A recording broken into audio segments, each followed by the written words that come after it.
There we go.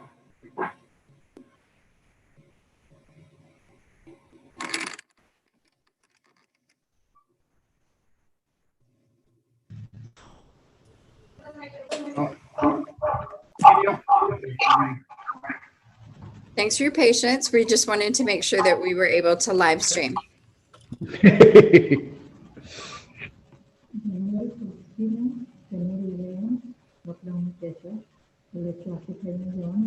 Yeah. Okay.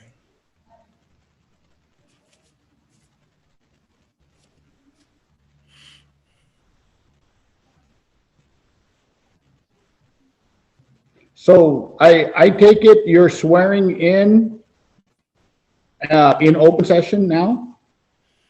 Yeah, what we'll do is as soon as Sarah calls the meeting to order, we're going to go in the next room and Julie Johnson's going to administer the oath. I'll certify the oath and then I'll come back and I'll swear you and Sarah in, Neil, remotely. Okay. And then she'll just call, she'll just take roll and we'll go to work. Sounds good to me. Sounds good to me. Yeah, Andrew wanted Julie to swear him in, and this was the best way to do that, was just have it set up in our office so we can do it. And then he'll join the meeting. We've got an office set up for him in the back where he can join in the meeting remotely too. So, Well, thank you. so there may be a few glitches here and there, but we're going to get everybody sworn in and do our business tonight. So We'll get Our it done. live streaming has started. Okay. Okay. So as soon as Sarah comes on and calls the meeting to order, and then we'll see if Alva's going to be here. We need to have one more. Uno más. Very good. I hope everyone is safe. I hope everyone is, being very patient. It's been very tough for everyone, I think, I don't know how you guys are handling it, but hasn't been easy. How you guys doing? Good. Yeah. Oh, there's Sarah. Yeah, good. It has been interesting. I think, yeah. Yeah. How you doing? I'm doing all right. Becky's got a little bit of an update on how COVID is working in the Santa Rita School District during her board report. So you have macro and you have micro, and sometimes they're very similar, right? Yeah. So let me see if I can get a hold of Elva. She's trying to log in, she said. Oh, okay. Oh, there she is. Trying to log in. You guys have been. Okay. Tell her to check her email, because I got a couple different emails. Yeah, we had to cancel the original post because to live stream, we had to set up another Zoom meeting. So we wanted to live stream Andrew's swearing in ceremony. So that's why we had to reset that. So And Sarah, it looks like your volume's a little bit low too. mine is? Oh, Sarah's. Oh, Sarah's.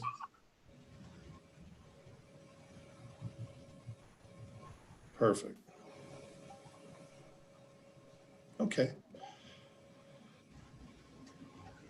Oh, let's see.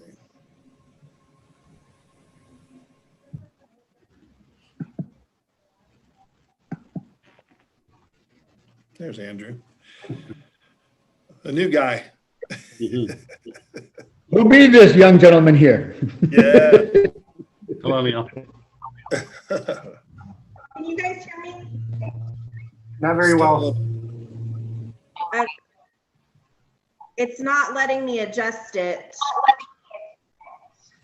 We can hear you pretty good.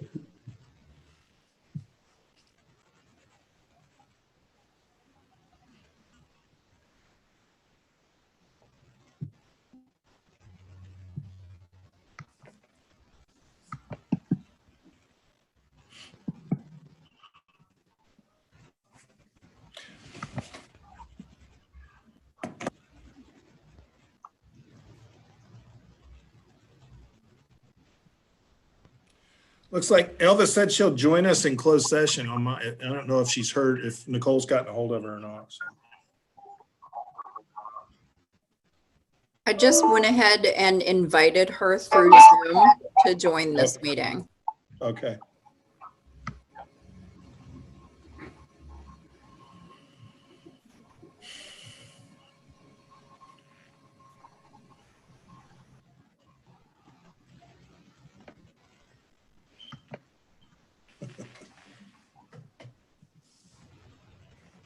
Is anyone else hearing an echo of like what is just said? Yes. I hear your echo. Yeah.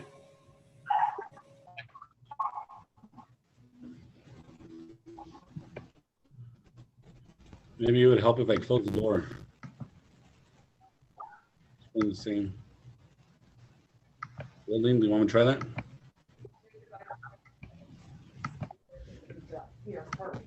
Oh, okay. Out there first? Yeah. Out there first? You want to do the swearing in up here. Don't close that. though. No.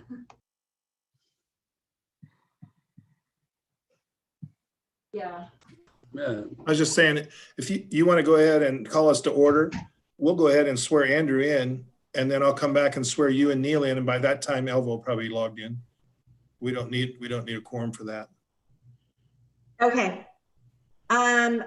I'm gonna go ahead and call the meeting to order at 5:12. And the first item on the agenda, 1.1, is swearing in of new members. Okay, and I'm gonna go, Andrew, we'll meet down there. We're gonna swear Andrew in, and then I'll come back and swear you and Neil in afterwards, so. Thank you. Again? You need me to stand over there? Yeah, we're gonna do it. He's gonna do it right here, right? Yeah. Right. Is my hair, because I have been. You look great. How was his PE teacher? Can't see if we're in there. Can you see us? You're in there. I see you right there. Okay, Oh, okay, I You're didn't know what we good. were looking at. okay. Let's see, you tell me to go. You go ahead. Miss Julie Johnson will be reading Mr. Andrew Sandoval's You'll probably have oath to- of office, so. you have to Okay. speak. Here, let me move this closer so. Okay. Perfect. Oh, great. I love up and things. There we go. Okay, ready? Yep. Okay, so you're gonna repeat it after me. I state your name. I, Andrew Sandoval, Do solemnly swear do solemnly swear that I will support and defend that I will support and defend the Constitution of the United States the Constitution of the United States and the Constitution of the State of California and the Constitution of the State of California against all enemies, foreign and domestic, against all enemies, foreign and domestic, that I will bear true faith that I will bear true faith and alliance to the Constitution of the United States and alliance to the Constitution of the United States and the Constitution of the State of California, and the Constitution of the State of California, that I will take this obligation freely that I will take this obligation freely without any mental reservation without any mental reservation or purpose of evasion, or purpose of evasion, and that I will well and faithfully discharge and that I will well and faithfully discharge the duties upon which I am about to enter. the duties upon which I am about to enter. Since it's COVID, I can't shake your hand. I am. Yeah, Thank you. Mr. Sandoval, the superintendent of Santa Rita Union School District, welcome aboard and welcoming the Santa Rita family. I will swear as a subscriber with this. Subscribe this morning, the 9th of December 2020. Congratulations.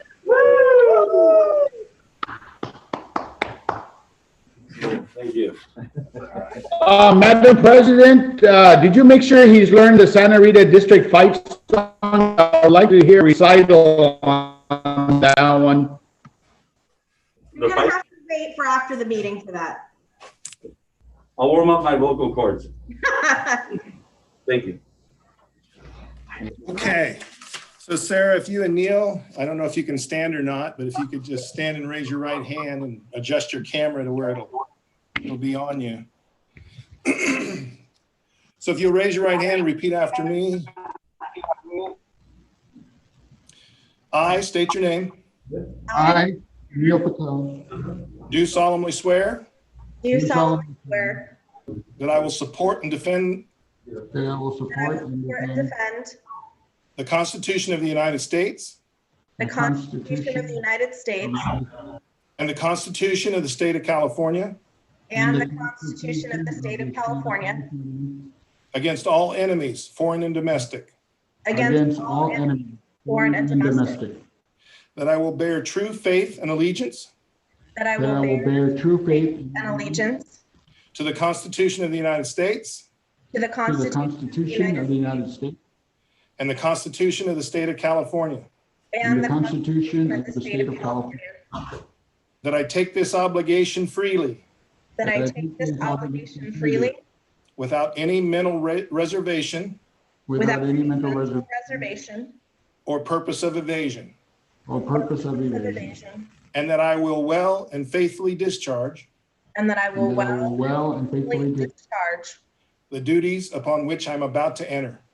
the the duties upon which I'm about to enter. Thank you both, and thank you for your service. And as superintendent of the Santa Rita Union School District, I swear that this has been subscribed and sworn to me on this 9th day of December 2020. And thank you again. Hey.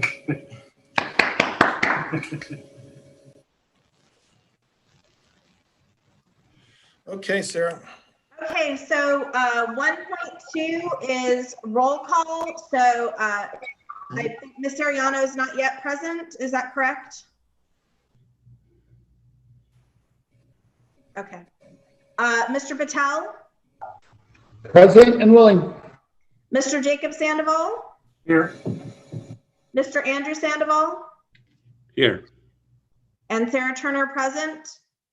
Okay, 1.3 is approval of board agenda. Can I have a motion to approve the board agenda? Sarah, real quick, we have an amendment. Oh, okay, please Okay, so clarify.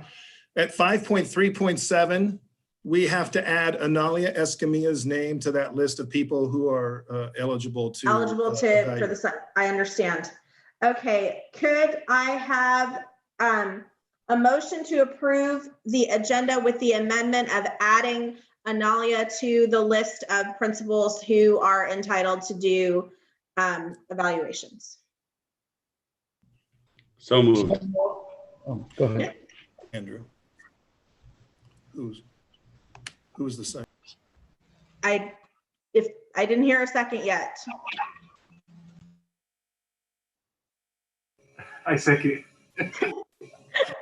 All those in favor? Aye. Aye. Aye, aye, Captain. Passes 4-0. Okay, so at this point, 1.4, we're going to adjourn to closed session. Could I have a motion to adjourn to closed session, please? Motion to adjourn to closed session.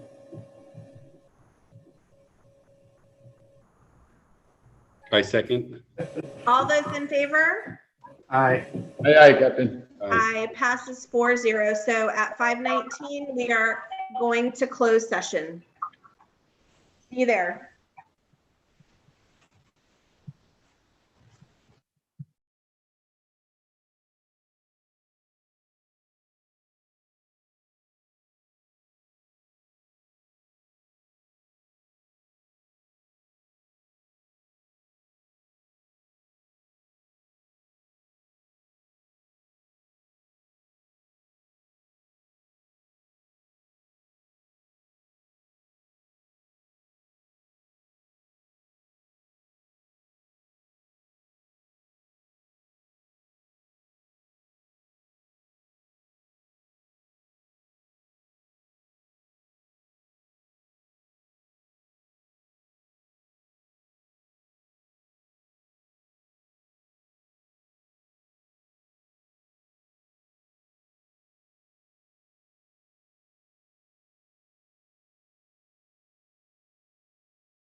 Rosa.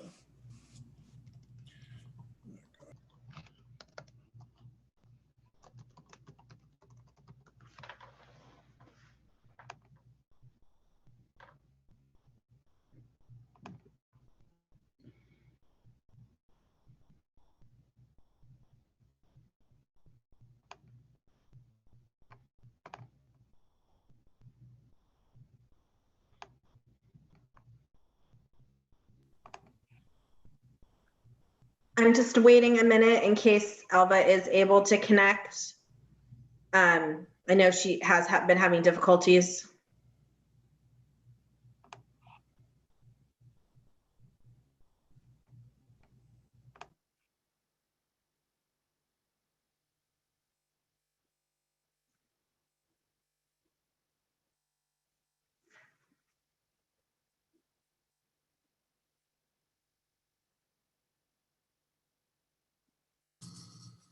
Sarah, I think joined by phone.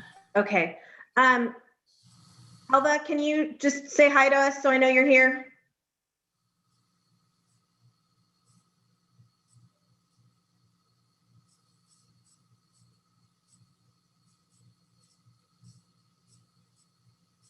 She's muted.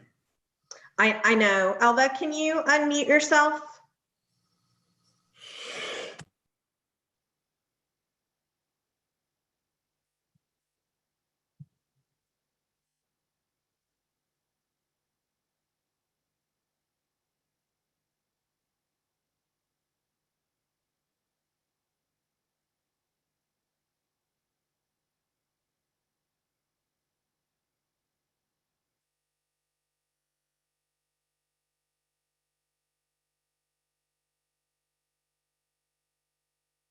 Alva, if you're able to, can you unmute your phone?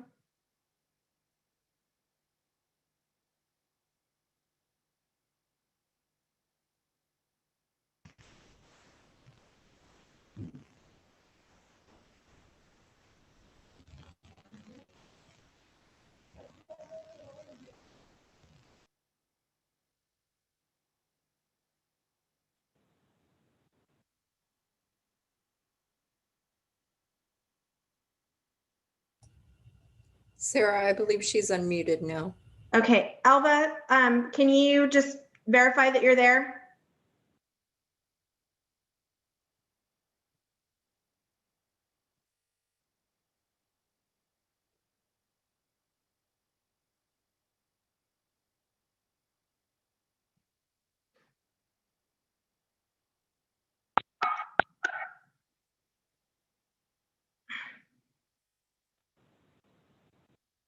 Melissa, are you able to hear me? Okay. Alva, can you say hello if you can hear me?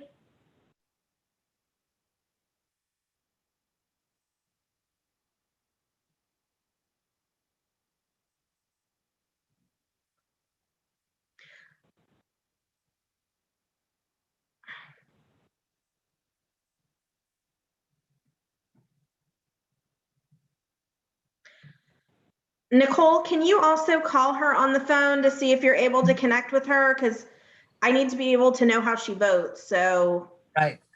What I can probably do is call her and put her on speakerphone and leave my phone on.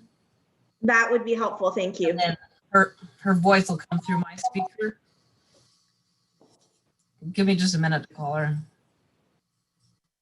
Sorry, I'm checking my messages, guessing that it might be her. Okay, she's, Miss Ariano sent me a message that she can hear us. I can't hear her, so I need a way to be able to hear her so that she can vote.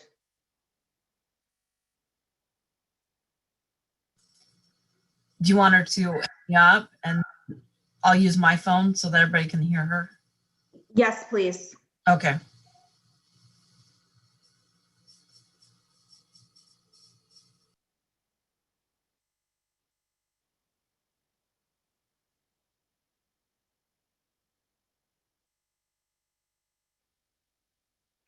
I remember something similar happened to me. Jacob had to run the meeting and I had to vote in the chat because I couldn't get my sound. I was to thinking work. about that right now too. But at least we had a record. If someone said, well, how do you know she voted that way? I put it in the chat.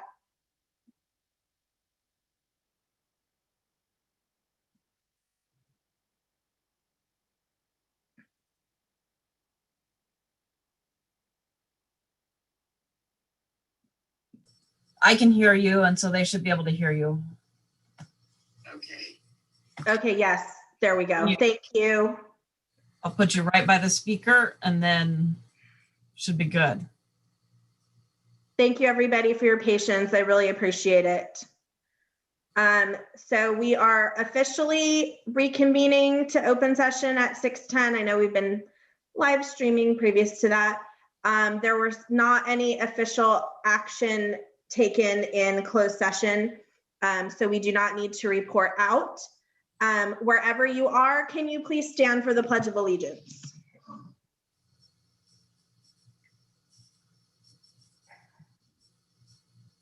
I pledge allegiance to the flag of the United States of America and to the republic for which it stands, one nation, under God, indivisible, with liberty and justice for all. Thank you.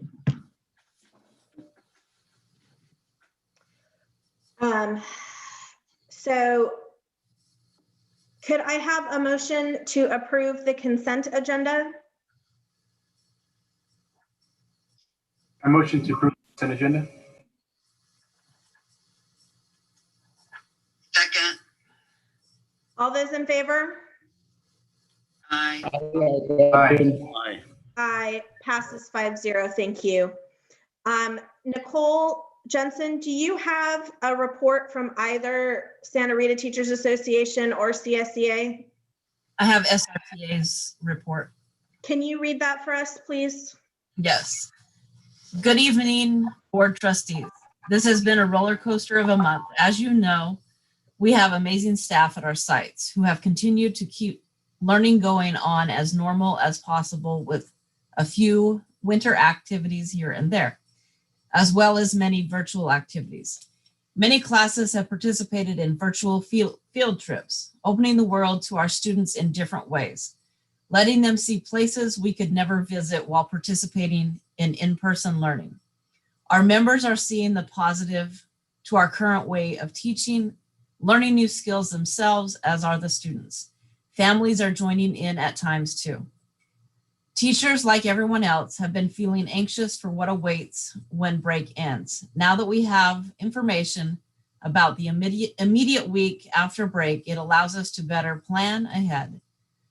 We hope the sites and district administrators continue to be transparent and open with us about our district situation as we continue forward into the new calendar year. I wish you a happy and safe holiday season. May you create new memories that may create new traditions for you and your family. Happy holidays. And that's from Kate Stover. Thank you. So we're going to go down to Superintendent's Cabinet. So we're going to start with Mr. Hellman, Nutrition Services. Hi, good evening, everybody. Just a couple quick updates to my Friday letter. I mentioned in the letter that we were ordering some more equipment, and specifically that equipment are tablets to be used in replace of our current POS monitors. They're mobile, they have stands, they come with handles so they can come off of the stands, be taken around the campus, used in front of the school if we need to, if it comes to that. Another big thing for them is it not only is it upgrading our hardware, but it's upgrading our software. Our old ones weren't compatible with Windows 10, which was causing the IT problem. So these ones are, so that's a plus. They should be here tomorrow. Another thing in my Friday letter was the meal service during the break time. I have a positive update for that. We weren't going to be doing the delivery routes during the next week. It's come up where, thanks to some MOT staff who've stepped up, we are going to have enough staff, so they're going to help us out in the kitchen, and we will be able to do the routes as long as we don't get any rain. But we'll be regular service at Bolsono's, New Republic, and Santa Rita, and we'll also be doing our delivery routes for next week. And then lastly, I'd like to keep you guys up to date on the meal counts. And just to give you an idea of how our meal counts have increased, in September, we were averaging about 550 a day. It went up to in October to 870. We hit 1,000 in November, and now we're up over 1,100. So we're progressively getting more meals, and I don't expect that to change. I think with the shutdown coming, more people are going to be coming out. People won't be going to work, so we should see an increase there as well. And that's all for me. Thank you for an exceptional job. Questions? Mr. Patel? Chuck, what can I say? Every time we go to food services, I'm hearing your staff stepping up, going the extra distance. We're in a very unfortunate situation where we want to see the increase.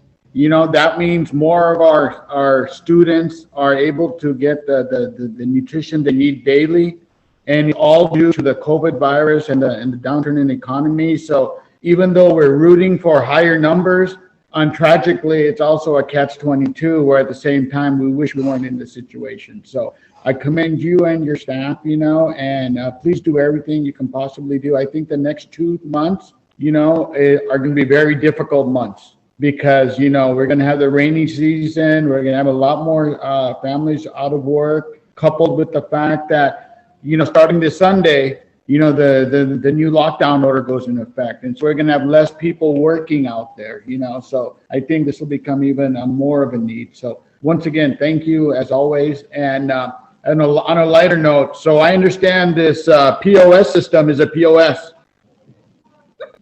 Thank you. Hopefully you didn't all get that.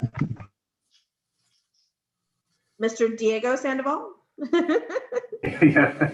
I know you had mentioned Neil mentioned the rains coming in, and how is that going to? Do you have kind of a plan in place for when the rains come as far as meal delivery, because we're heading into winter? Yeah, we'll still be able to continue at the sites. We'll be able to move our staff inside in the breezeways, underneath the cover. All 3 sites that we're serving at, we will have cover. We won't be able to do the delivery routes. I don't see a way to get people out there under cover. The places we go don't have enough cover as it is.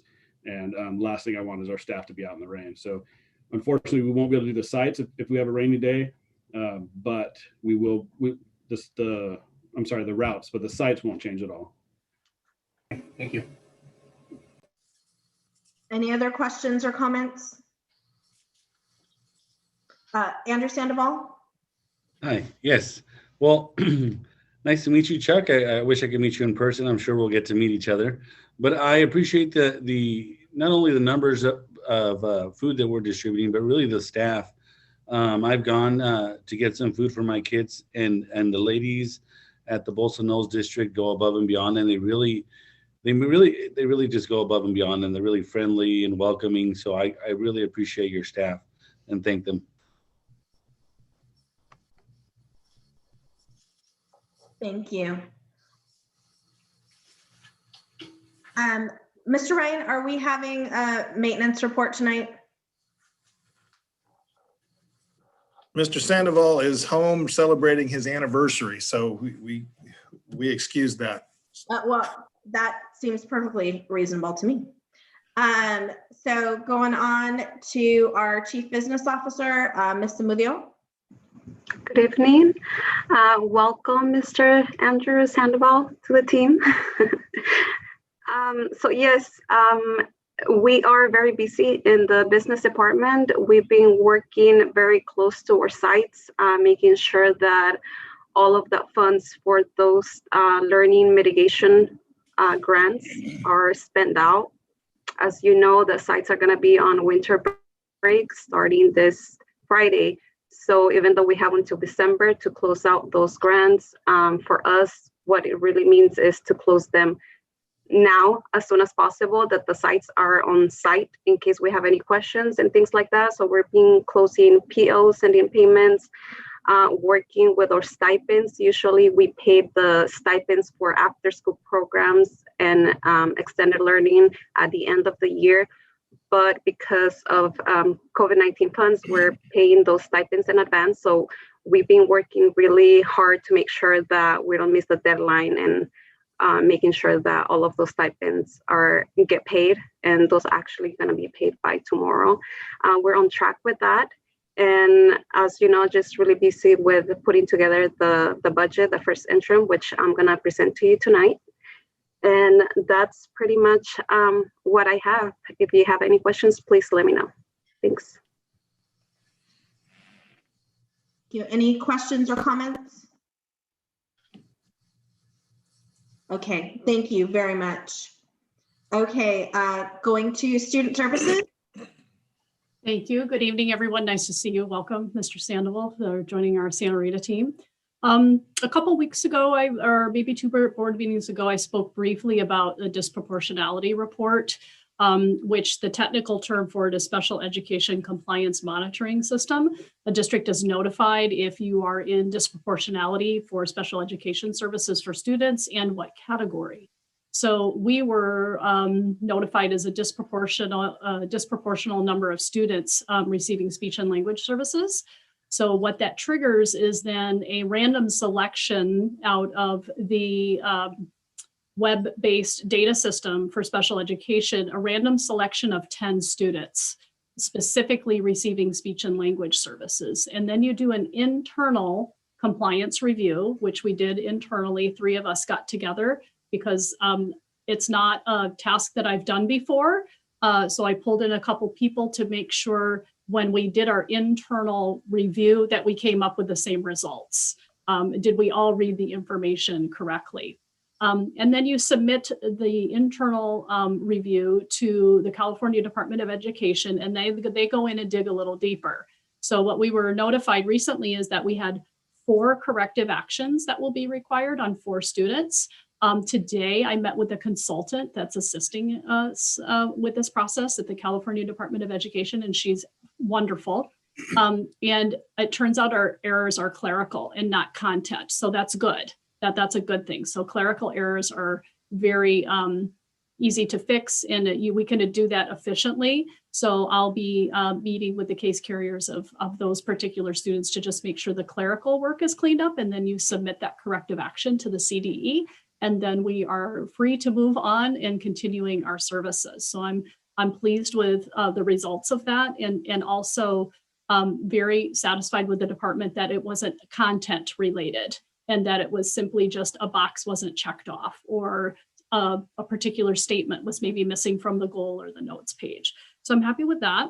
And then I wanted to, I really feel the need to give Nurse Summelman some deep acknowledgement tonight. I don't know if anybody truly understands. We don't talk about her very often, but the burden on school nurses right now during COVID is 100-fold, not 10-fold, 100-fold.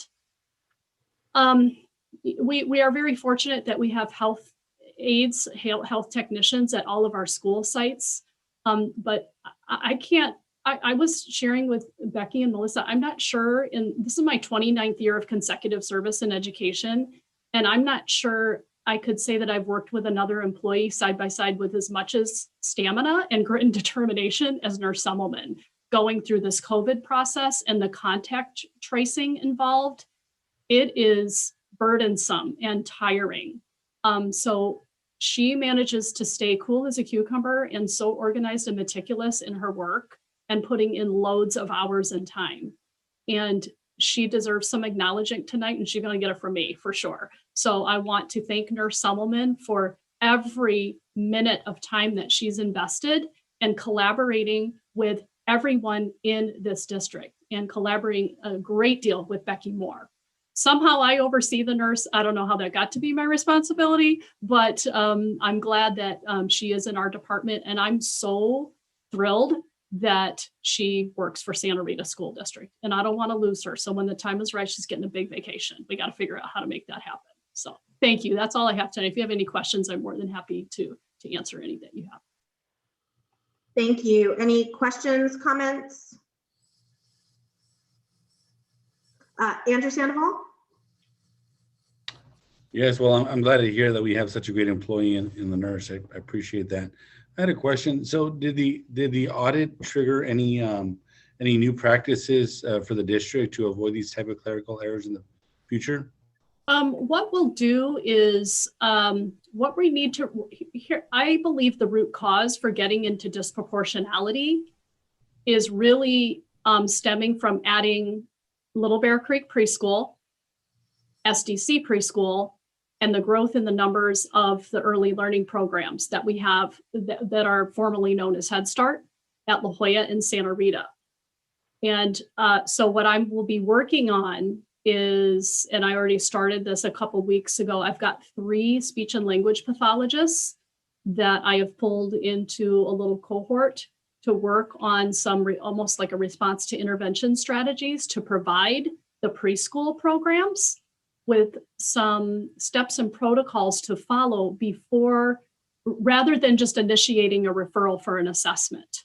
An assessment process should happen after at least 2 or 3 steps prior to that. An SST meeting, student study team, talking with the parent, providing the parent with some strategies to use at home, as well as the classroom teacher. That's what we would do like in a K-8 setting or a K-5 setting. So what we need to do is work very closely with those programs and help them and explain the process for making a referral for a full assessment on a student. Because what we want to try to do, we still want to have early intervention, but what we need to do is provide the teachers with those strategies and supports, as well as the parents, and then come back in and review anywhere from between 45 to 60 days after giving those strategies. And then if you don't see an improvement in a student, then you want to start talking about doing a special education assessment on that student. We need to be very cautious with it because a lot of our preschool students, they come from multilingual households. And that can show a different level of a different kind of language development. And so we want to make sure that we're addressing those needs as well. So I think we'll get there. But just in my internal review, I think the root cause of the disproportionality is adding all the preschool programs that we didn't have before. So it's a way to, what we need to do is attack the referrals, just like we would at one of our elementary sites. Really work with those teams to have a student study team, concerns, here's how we can help you, and then let's do a check-in on the student again. Thank you. Thank you. Any other questions? Okay, going on to human resources. Thank you. I generally like to keep my reports pretty brief, but given the last couple of weeks with COVID-19 and then the new order today, I put together a brief presentation for you just to give you kind of a picture of where we've been, where we are now, and where we're headed with the district's processing of COVID-19. So I'm going to share my screen.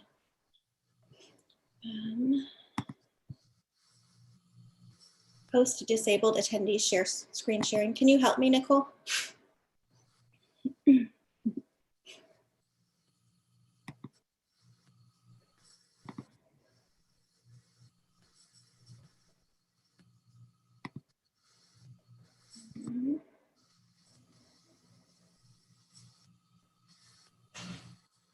There we go. To share.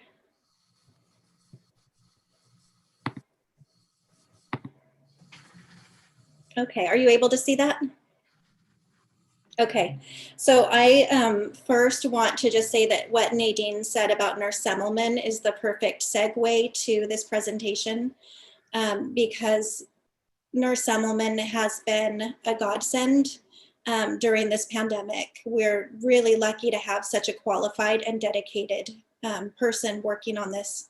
And she and I talk just about every day and are working very closely together. So I'll be talking a little bit about that. So hide myself so I can not focus on what I look like. Okay, it's the problem with these meetings. So in March, of course, is when this shutdown began and districts really took on a lot of responsibility with our employees regarding COVID-19. And from March through today, I've spent quite a bit of time in trainings, webinars with updates to COVID-19 guidance for human resources and specific, because this situation is so dynamic and ever changing. From the beginning, we've had the responsibility to negotiate with our unions any change in working conditions. And that's been done with CSEA and with SRTA actually multiple times at this point. We had our spring memorandums of understanding, and then we had school opening understandings. And those have been amended since as conditions have changed. So we continue to be proactive and communicate with our unions about any working conditions situations and anything that could impact our employees that they need to know about. We also have this responsibility to conduct contact tracing, which is what Nadine was talking about with Nurse Semmelman. She and I have worked very closely to contact any employee who has a confirmed or potential exposure to COVID-19. We do that in collaboration with the administrator or supervisor for that employee. Nurse Semmelman is our liaison to the public health department and communicates with them regularly. And we are informing not only employees who notify us of their own symptoms of an exposure within their household or their personal life, but also anybody who may be impacted by that from the work site. So that includes phone calls, follow-up emails, resources for them for testing, and how to stay safe, what quarantine means. And that is ongoing pretty much daily. We also have a responsibility to maintain privacy due to HIPAA laws. So in most situations, if an employee has a health condition that would require them to have some kind of restrictions or accommodation need in the district is not allowed to ask what that health condition necessarily is. We're allowed to ask what the restrictions are or to seek restrictions from their medical provider. With HIPAA, we are allowed to ask an employee if they have had contact with somebody who has COVID, or if they test for COVID, if they're positive or negative, but we're still not allowed to share an employee's name. So often when Nurse Semmelman will call an employee, or I will call an employee to let them know of a potential exposure, they will ask us who is the person who exposed them. And that's something that we're not allowed to share, but we are very diligent in our contact tracing and information that we provide to employees who may be exposed. We've also put in place safety plans for our employees, and they'll be in place for students when they're able to return. Regarding COVID-19, we ensure that employees are wearing their masks, that they're maintaining distance. There are signs posted. So complete plans have been created by each school site, and those are available to the employees who work at a school site or within a department. And then we also had the Family First Coronavirus Act that came into play in April and will expire at the end of this month. But we have had the responsibility to implement those leave rights for employees who may need to quarantine, who have been ill due to coronavirus, or who have had dependent needs due to school closure or daycare closure. And so we've been working with many employees to utilize those rights. Let's see if I can switch. There we go. So now there has been some new guidance and legislation that came into play more recently. In September, 2 bills were introduced, and one was put into place right away. And that is the responsibility to report both industrial and non-industrial COVID cases to our workers' comp insurance carrier. We don't include an employee's name if it's a non-industrial case, but it is helping with some tracking. An outbreak has been defined now under that Senate bill. And so for all of our work sites, if there are 4 employees who test positive within a 14-day period, that site would be considered an outbreak site, And we would be required to report that and to get guidance from our health department for further steps before we could reopen. In November, our governor introduced the non-essential travel guidance with a 14-day quarantine recommendation after out-of-state travel. It is a recommendation, but our district, in taking all of precautions and taking safety very seriously, has determined that we will enforce that 14-day quarantine to protect other employees who work on a school site. And then beginning January 1st, we will have new Cal OSHA requirements. And I'm going to talk a little bit more about these because they change our notification process.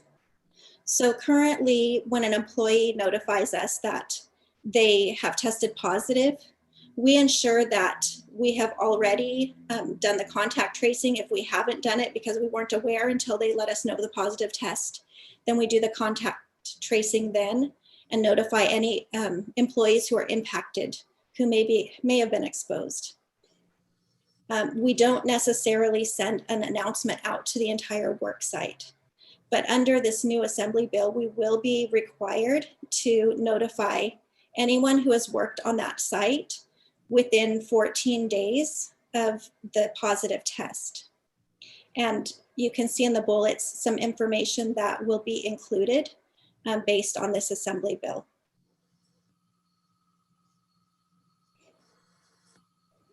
Important for our employees to know is that the notification still will not include the name of the individual who tested positive. That will still be protected by HIPAA.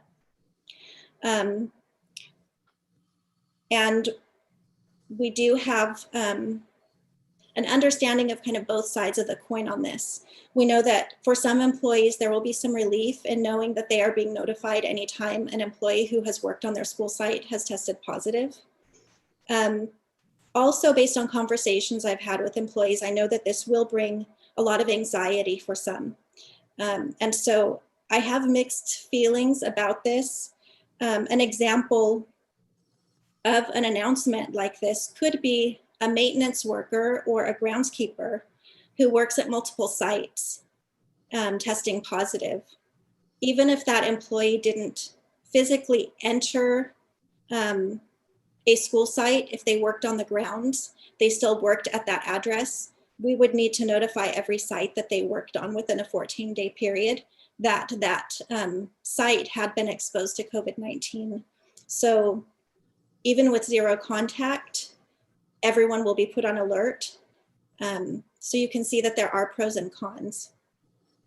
As with our current practice, we will ensure that anyone who is directly impacted will have notification that they have been exposed.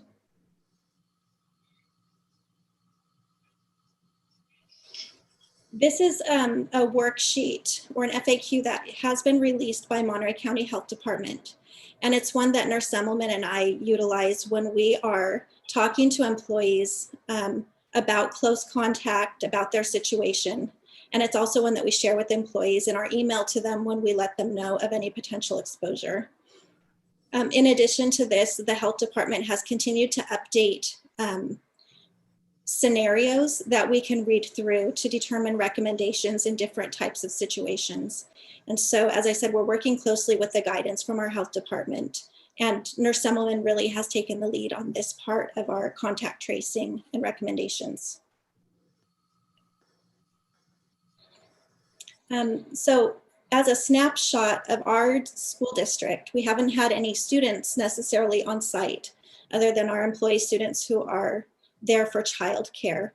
But for employees and COVID-19, this is a table that shows positive tests. The far right column that says no site contact for 14 days means that that employee had not been on the school site at any point to expose anyone else. And so those cases are ones that we do take note of, and we do provide resources to employees, but they don't require any kind of reporting or contact tracing. The middle column, the worksite contact, includes employees who have worked at a school site or within one of our departments during that 14 days prior to their test being positive. And you can see that we had no positive cases until August. when we had 2 cases. September, we had 1. We had none in October. And you can see what November and December have brought to us. And this has really been challenging for Nurse Semmelman and me, as well as for our principals and managers who are overseeing their school sites. Our biggest concern is the health and safety of our employees. So we have taken extra precautions that are not required, such as closing a site or a department for a deep cleaning and fogging, even though that site has not been considered to have an outbreak.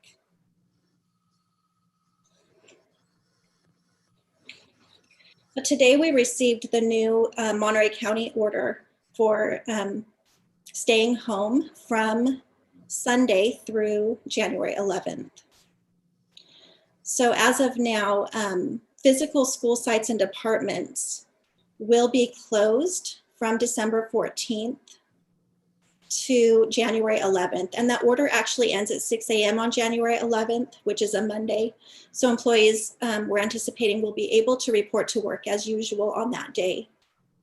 Food services and other essential services may continue, and we don't know exactly what's going to come up or what projects that are ongoing need to continue because they're essential. So there may be some employees who are working, and that will be a case-by-case basis, but employees will be notified so that they understand that they need to report to work.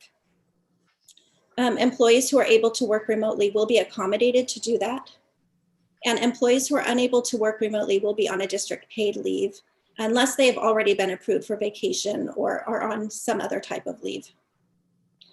The stay home order was shared with all of our employees today, and we want to encourage employees to follow the order and exercise safety precautions. As you saw in the previous slide, we're seeing the impact of what's happening in our community and our state and our nation now, just within our little district. And I can't say enough that our most important priority is that our employees stay safe and stay well. So thank you. I'm going to stop sharing this now. Do you have any questions?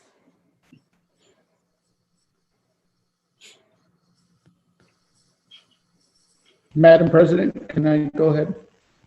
Yes, and then Jacob, if you want to follow Neil. First of all, Becky, I want to commend you and in fact, our entire staff at our district. You know, when I look at these plans, I look at the execution based on the team members that we have here at our district. You know, we're having a moving target with new regulations, new practices being put in place month after month, you know, and starting in January, some more constraints. But to me, you know, we don't live in a bubble. You know, all of our staff members eventually go home. And, you know, we cannot control who they're meeting with and who they might possibly get the virus from. But if each and every workplace did what we are doing here at our district, and that is making sure that we are not a source of the spread and protecting not only the confidentiality of our staff, but at the same time, providing guidance and warnings to the rest of the staff when it does occur or we are notified of it. I just commend our entire district. I mean, you know, once again, I wish the rest of America would be as diligent as what this district is doing in terms of preventing and protecting our staff, you know. And once again, kudos and major props to all staff members, you know, because everyone is doing the right thing. Thank you. Jacob?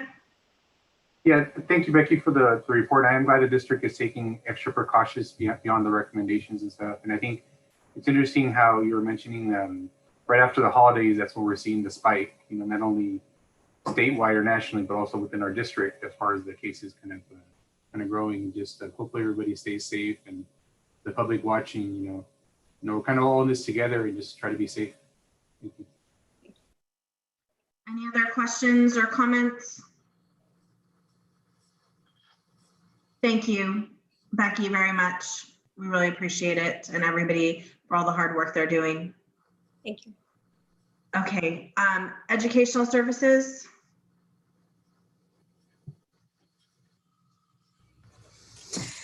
Good evening. Welcome, Mr. Sandoval, the new one.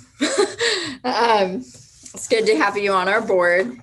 And so for ed services, really, we've spent the last few days working with our academic coaches and TOSAs, getting trained up on how we're going to deliver the LPAC online for our summative test, turning around, getting trained, figuring out how we're going to deliver the CASP online as well, potentially with students at home, working to get our notices out as soon as we return from break for parents so that they understand what the process will be and that the test is a condensed version for CASP and what that'll look like for our students who might be accessing it from home, assuming that we're all still on distance learning when it comes that time.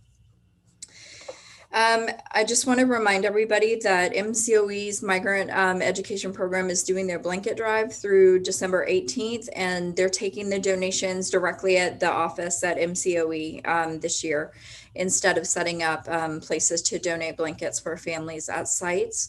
So they're taking new blankets of all shapes and sizes for our migrant families to access. So if you want to get in on that, they'd be happy to take the donation. I have an upcoming series of trainings for the new LCAP template that's going to roll out, which will be a new 3-year plan for 2021 through 2024. And right now, CDE is hoping to get that template rolled out by the end of January, which sometimes means it's going to be a little bit later than that. But so I'll keep you posted on when the actual template's going to come out. Part of the meetings are getting district input on how we think maybe we could address the annual update, which is part of an LCAP plan normally. Our learning continuity plan didn't have an annual update section this year because it's such an odd and strange year, and we shifted in the spring of the prior year. And so I think really CDE is looking for how we can document what all we did during that time, and the best way to do that and the clearest way to be able to share that information with stakeholders. And so I'll keep you posted as I gather more information for us. Thank you. Any questions? This time I'm going the opposite way. Take it first, Neil's and then Andrew. I was just gonna say, thank you, Melissa, for bringing up the blanket migrant drive for the blankets and stuff. The migrant programs always has a special place in my heart because both my parents were field workers and we were part of the migrant program going up. So thank you for bringing that up. I believe they did their toy distribution as a drive-through today at St. Rita Elementary. They always do that, and usually they hand them out individually. And so this year they used the roundabout to create a drive-through for the families. Oh, awesome. Thank you. Mr. Patel? Thank you, Sarah. First of all, Melissa, thank you very much. You know, I don't know what else can I say. You know, we have a great staff. But there was something I wanted to make a statement of. It had nothing to do with your report whatsoever, but it had to do with CASP and state and federal testing. I am absolutely upset, and let me just say pissed off, that the fact that the state and the federals are still moving forward with having this standardized testing. It serves no purpose except to accentuate the haves and the have-nots, and just to further discriminate against certain population bases. The idea that certain high socioeconomic districts who have all the advantages, all the connectivity, you know, the ability to have childcare, and having them test and comparing us to other districts such as ourselves where people are struggling, where people don't have connectivity as much as they should, they don't have the childcare, and then to test them in one of these years where we have a pandemic going on. I just find it basically one of the most unfair things that any testing situation that can or could occur. And for me, it's just something we really need to push against. I know there's not much we can do about it because we receive state funds. I get it. But some idiot somewhere is bringing out this ugly statistics that we're all going to have to live with in about a year or so, and comparing the haves and the have-nots. I find it very, very discriminatory and goes directly against what I believe in as an equal public education. That's it. Thank you. Thank you. Andrew? Yeah, thank you, Melissa, for all the information you provided. I really appreciate that. I would love to be part or future discussions on how we can really engage the community, this upcoming year in creative ways, as we can't meet in person. But I know the district had been doing a good job of outreach before COVID, and I look forward to hearing ideas in the future how we can really engage our community, in all languages. So thank you for that. Great, thank you.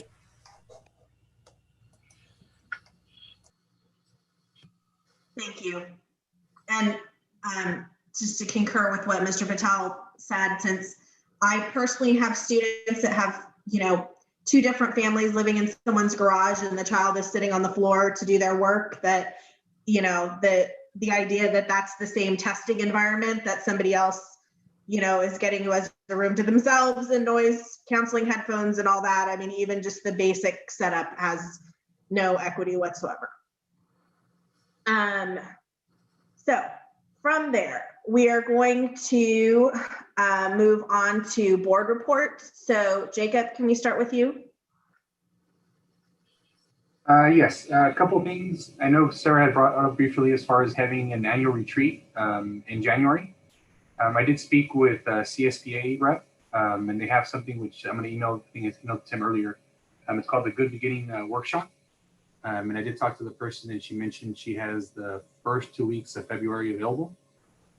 So we can bring it up at, I guess, our next meeting. But just also wanted to get the board input a little bit as far as what your thoughts were about that once you receive the information that gets emailed out to you guys. I also signed up for a workshop that's taking place this weekend regarding equity. I know they send us a lot of information and stuff, and I always think how our teachers and staff get just continuing education and stuff. So I also think it's important for us as board members to try to, just refresh our skills or find out what's going out there as well. And that's about it. Thank you. Mr. Patel? No, I've already ranted, so thank you. Mr. Andrew Sandoval? Thank you. Well, one, I'm excited to be part of this district. It's a district where I grew up in, from elementary school to middle school. So I'm excited to serve the community, the kids, and a lot of my former teachers and staff. And I'm just really excited to be part of this board and this team. I attended coffee with the principal with Ms. Spencer at Bolson Knowles, and one of the things that was discussed was the safe pathways to school. And they, I know during COVID we're not having that, but I know a lot of the parents and community know of trouble spots where maybe it's a little unsafe to cross, or there's traffic issues. So it was on the Bolson Knowles website. They have a survey monkey that the city's giving all school districts. So I encourage all the staff and all the community and all the parents to fill that survey out, so we could take advantage of that funding to make sure that our kids have a safe pathway to school. And tonight is the Bolson Knowles fundraiser for Chipotle. So it's not too late for dinner, but there is a code on the Bolson Knowles website. You order, and they're going to be contributing, I think it's a 40% to that school for a fundraiser. My daughter was really excited about it, but apparently she's in one of her class has challenged her to a vegan week. So she's not going to be able to enjoy that fully, but I encourage all the parents and community to order dinner from Chipotle tonight, and then, support our students. And that's all I have. Thank you. Thank you. Ms. Soriano? Hi, can everybody hear me? Yes. Good. I have nothing to report out, but I would like to welcome Andrew Sandoval to our board, and I'm looking forward to working with you, Mr. Sandoval. And soon, hopefully, we'll be able to meet in person. I do want to share something that has nothing to do with, well, it does have something to do with the board. I take care of my 2 grandsons Monday through Wednesday that are brothers as well. And their names are Andrew, who is my oldest, and Jacob, who is the youngest. So I thought that was kind of a ironic and just welcome to the board. And your names will always, I will never forget them. And that's just about it. Thank you. Thank you, Alva. I just wanted to repeat what Jacob had said, that, you know, this Saturday is the All In for Equity workshop. If people are interested, to please, I'm going to throw it to Tim and say, contact Tim before the end of the week if you want to register. It is free. And then also to let the board members know, I did pass on the information about the Pacific Grove Museum of Natural History for nominating them for the Excellence in Education Award with Monterey School Boards Association, which MCO was happy to get that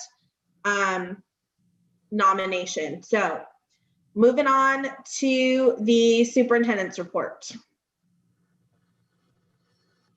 A few things. I'll catch you up on some of the MOT as well, since Victor is home celebrating his anniversary.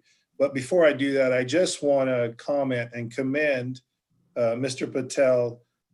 You know, it's always so nice to have that calming voice that comes in on our board meetings and really settles people down to where we can, you know, move ahead in a productive and efficient way. You're a great leader, sir. I just wanted to commend you on that. So, but I love your passion. I always love your passion. You have such great passion. So. No, was I supposed to send you a check or was this a cash deal? Either one, you pick. I just want one thing that came up on the Tuesday before Thanksgiving. I did meet with Andrew and we had a great meeting. You know, I always like to meet with new board members and like a little orientation and ask great questions, and really appreciate the time that you're putting in already. Before we even swore you in, you were already working. So kudos to that. It's just going to be a great addition to our team, and I'm really looking forward to that. Later that afternoon on that Tuesday, Victor Sandoval and I met with architect to tour the Gavilan View site, in particular the kitchen. That's a site that's been needing attention for a couple of years now, and he is in the process of putting together a plan, an initial plan to bring back for us to go ahead and take to the staff, let them look at it and have input. Then we'll bring it back to the facilities committee, which somebody will be getting put on here in a little bit. And then we'll bring it back and have a board workshop with it so you guys can see it as well. But we're getting ready to fix that cafeteria. And we're pretty excited about, just as part of it. We're putting it together though as part of a master plan for the entire district, including the new development. And so we don't want to just piecemeal things and just kind of keep throwing things up and up and up. But and then phase one, we're taking care of those old issues like that. And the reason we can do that is because, and I'm not sure, Rosa, you can tell me if it's come in or not yet. We just recently received our Esperana funds for the purchase and development, or the planning of the Esperana site. And that's actually been deposited in our account for about $3.5 million, if I'm not mistaken. And correct me if I'm wrong. That's it. Good. And that's actually for the purchase of the property and for the planning, the blueprints. So as soon as that issue is settled with the city and with the developers, then we can move ahead with that as well. And then the other thing that's coming in, I'm not sure if it's here, but it was about 2 weeks behind that. The Bolsa Knolls project that we did about 4 years ago, we were finishing it right when I came in January of 2017. The district put up facilities funds out of their general fund into the facilities funds and committed them to that project.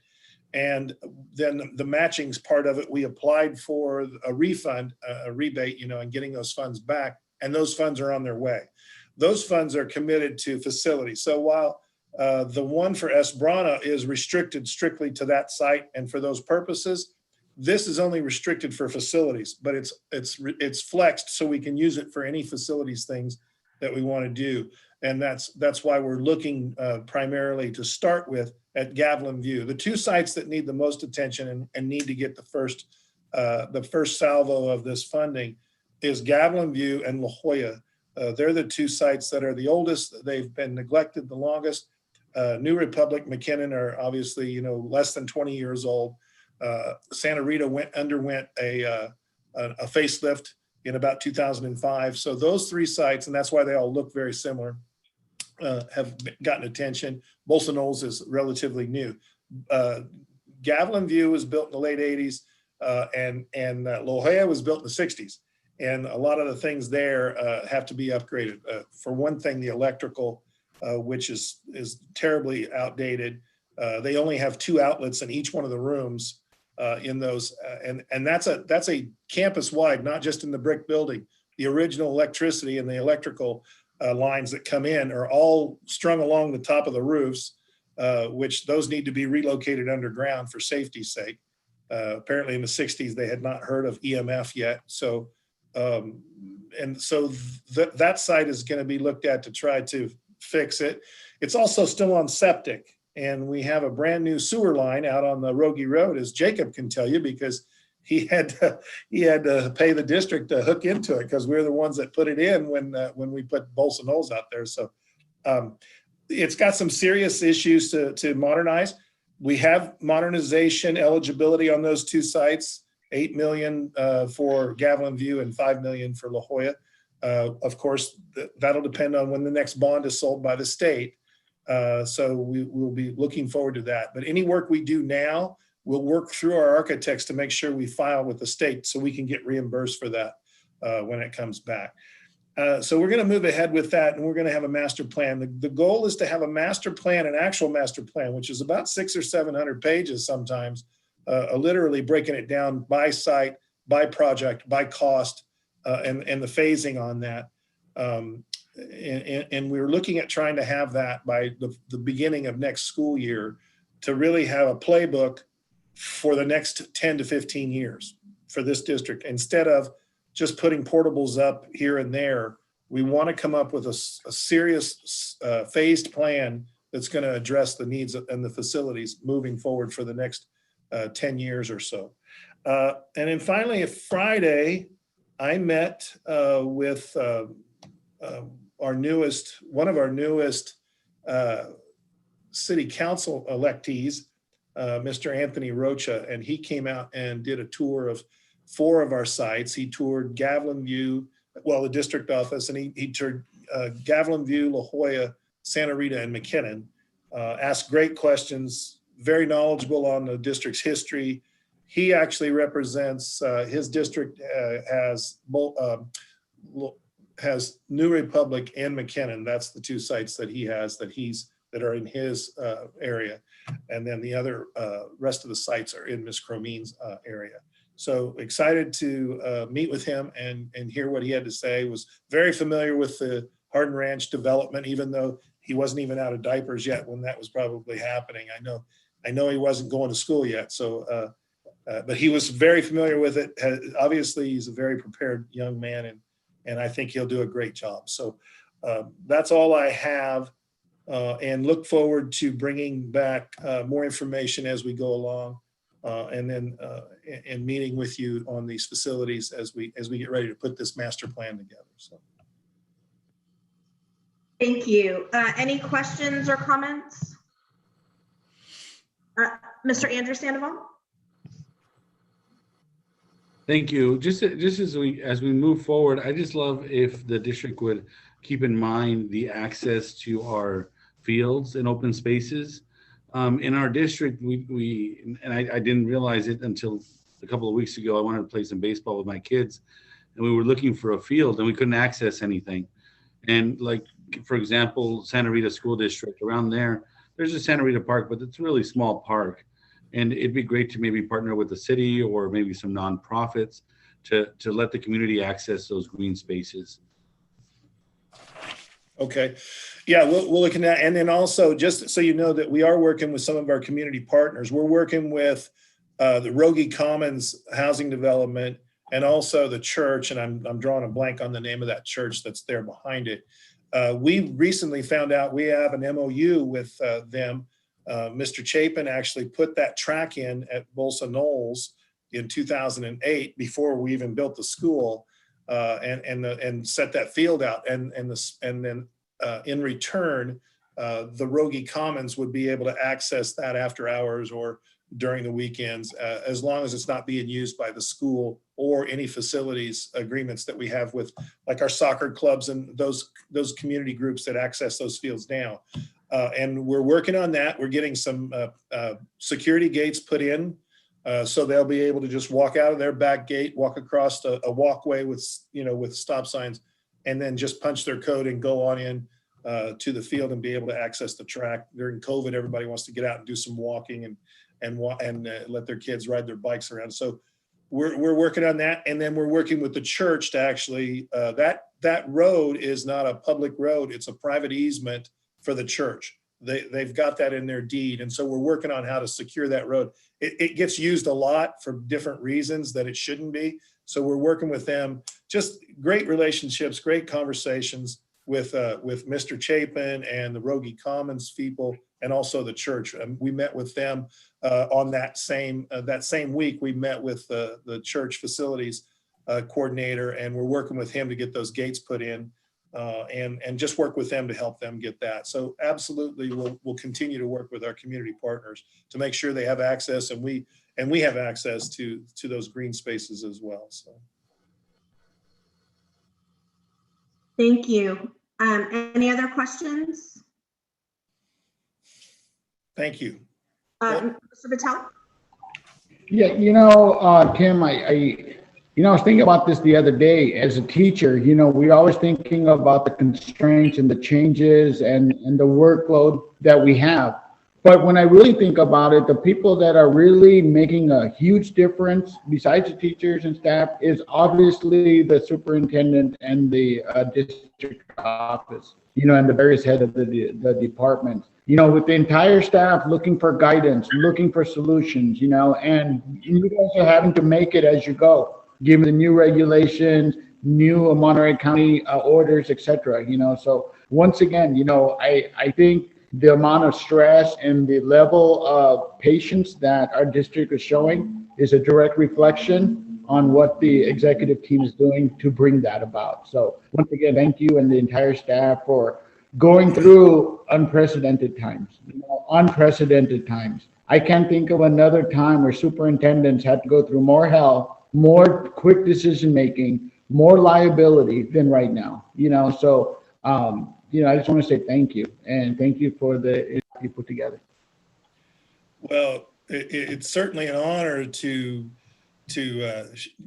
lead this team, because I really kind of have to hang on sometimes, because this is a high-powered team. They handle so many things that make us a much more effective district administration, and all the way down to principals, coordinators.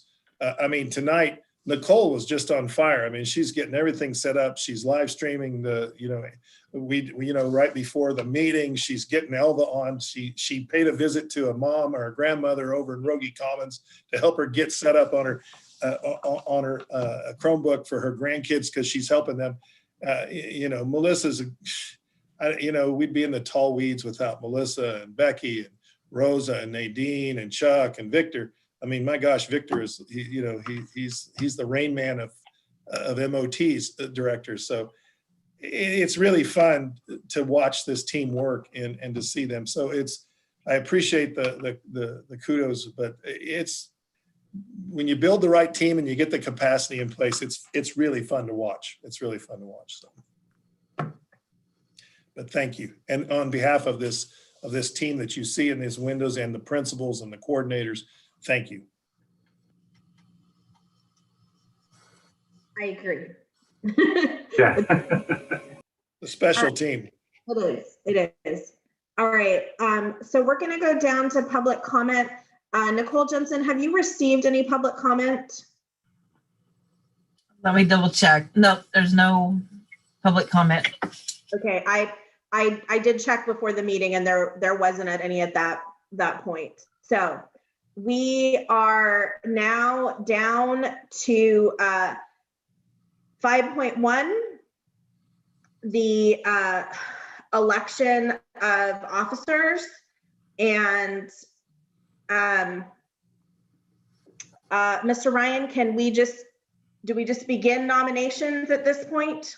Yeah, I mean, so really the only two offers, you have the president and the clerk or vice president, whatever we call them. I'm the secretary. If you want to vote me in, that's fine. But I'm the secretary of the board. Yeah, you can just go ahead and make nominations, or make a comment before you start making nominations. That's fine. Okay. So when Ms. Ariano nominated me for president, we talked at that time that we wanted to move the presidency around. And so in the spirit of that, I would like to nominate Jacob Sandoval as the new board president. Is there a second? Oh, wow. Thank you guys both for that.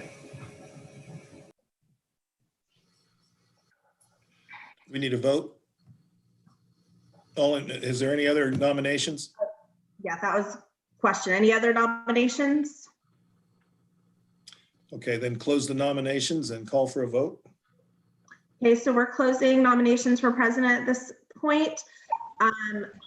If you would like Jacob Sandoval to be our new board president, please vote aye. Aye. Aye, Captain. Okay, so we got, yeah. Did you hear Elva's aye? No, but thank you. I heard it. All right, and Jacob, did you vote for yourself? You can. Yeah, I did. Yeah, and thank you both for the nomination and for the board for the vote of confidence. I appreciate that. Thank you, Sarah, for your leadership. You're welcome, and thank you for. There have been several times that you filled in for me, and I've really appreciated. So congratulations. Oh, thank you. With that, I'm going to turn it over to you, and you get to call for nominations for vice president. Thank you. Do I have nominations for vice president? I nominate Alba Ariano. Hopefully she'll take the nomination. Thank you, Neil. Yes, I would.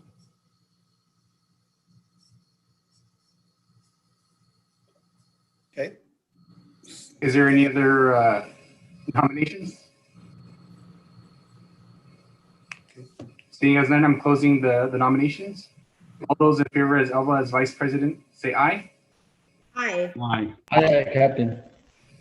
And I'm assuming Elva voted yes. Yes, she did, if you didn't hear it. So it passes 5-0. So congratulations, I guess, to you, Elva, as the vice president. And then we also have to appoint Tim as the secretary. Can I get we have to also do nominations? I say we draft him in that position. I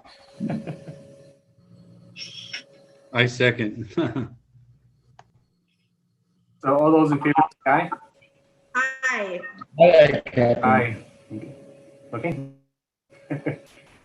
Congratulations again, Tim. Thank you. Okay, so the next step will be to city. I'm sorry? Sir, President, just a quick comment. I want to personally thank Sarah Turner for her great leadership of our district. Many years ago, I wanted to become president, and I did run against Sarah, and I lost against Sarah. And to this day, I'm so happy that I did, because I know deep in my heart that she really did a much better job than I could have done. Her attentiveness, her attention to detail, her moving us along at meetings. it's always a pleasure to and an honor to work with her. And I just want to let her know that that comes from the deepest part of my heart, that I know you did a better job than I could have done. And for that, I commend it. Well, I'm not going to agree with that, but I will say that it was an honor, and I really appreciated it. And I'm also really looking forward to the next 2 years of just getting to be a board member. So. Yeah, you did an awesome job, sir. The big shoes to fill. Thank you. Sarah, you did a great job. And thank you, Madam President, for that, or, well, former president. So you did a great job. I totally agree with the rest of the board. It was really nice to watch you attend to the board meetings very smoothly. And we're going to be all great. And Jacob, congratulations. Thank you, Ella. Congratulations as well. Okay, so moving on to setting the time and date of the regular meetings. Does this same time work for everybody else? Just keeping the same schedule? I'm okay with keeping it the same time and for the regular meeting. I have no problem with it. So just to clarify, we're still talking about second and fourth Wednesdays of the month, closed session at 5 and open session at 6, right? Yeah, correct. Right, on Wednesdays, yeah. On Wednesdays, yeah, I'm good with that. So can I get a motion to have the meetings as described by Sarah? So moved. Second. Okay, second by Neil. All those in favor say aye. Aye. Aye, Kevin. Aye. Okay, motion passes 5-0. So we have the time set up. Were you trying to say something? I think you're on mute.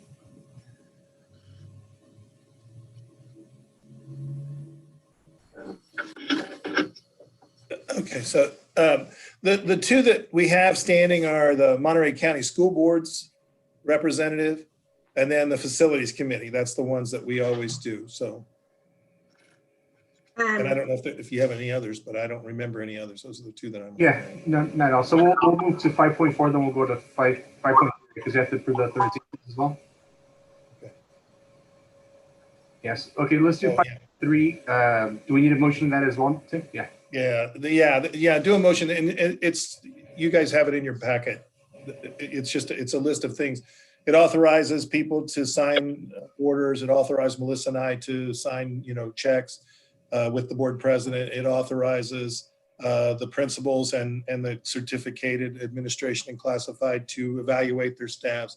It's almost a consent agenda item. It's the same thing every year. So can I get a motion to approve 5.3 to approve the authorizations listed? I make a motion. Okay, Sarah motions. Can I get a second? Elva. Was that Alba second? Yeah, okay. All those in favor say aye. Aye. Aye, Captain. Aye. Okay, motion passes 5-0. Now we move to 5.4. There's 3 committees. Does anybody like to be on the Facilities Committee? We usually put 2 people on there. I'd like to be on the Facilities Committee. Sarah? I would like to as well. And Andrew as well. Okay.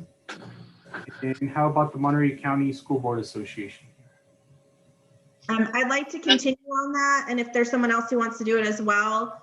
We planned a bunch of stuff for this year that never happened because of COVID, so I'd like to see if we can manage to implement those things that we planned on but didn't. So Sarah, and I think Elva, did you also want to be that? I thought I heard you say. You know what? I'll be a backup for Sarah in case Sarah can't go, or I'll be able to make it also. Yeah, I think we have 2 people per committee, so you guys can both be on there if you'd like to be on there. Thank you. Okay, so put Elba and Sarah. And the District Board Policy Committee. That's one that I would like to be on. So put myself. Anybody else? Don't everybody rush in. Yeah, I'd like to be on that. Andrew. Okay, so the board assignments have been done. So now we move on to 6.0 and to 6.1, and that's by Rosa. Yes, that's my item. So that's for the first interim report. This is the second budget report of the year. It's pretty much all the changes that have been happening after the July 1st budget. So if you remember, we put together the July 1st budget in May and then presented in June. And now we're getting the most up-to-date information for actuals as of October. Yeah, you can hear me? Yes. Okay. Yes. And then through November. So I'm gonna try to share my screen now.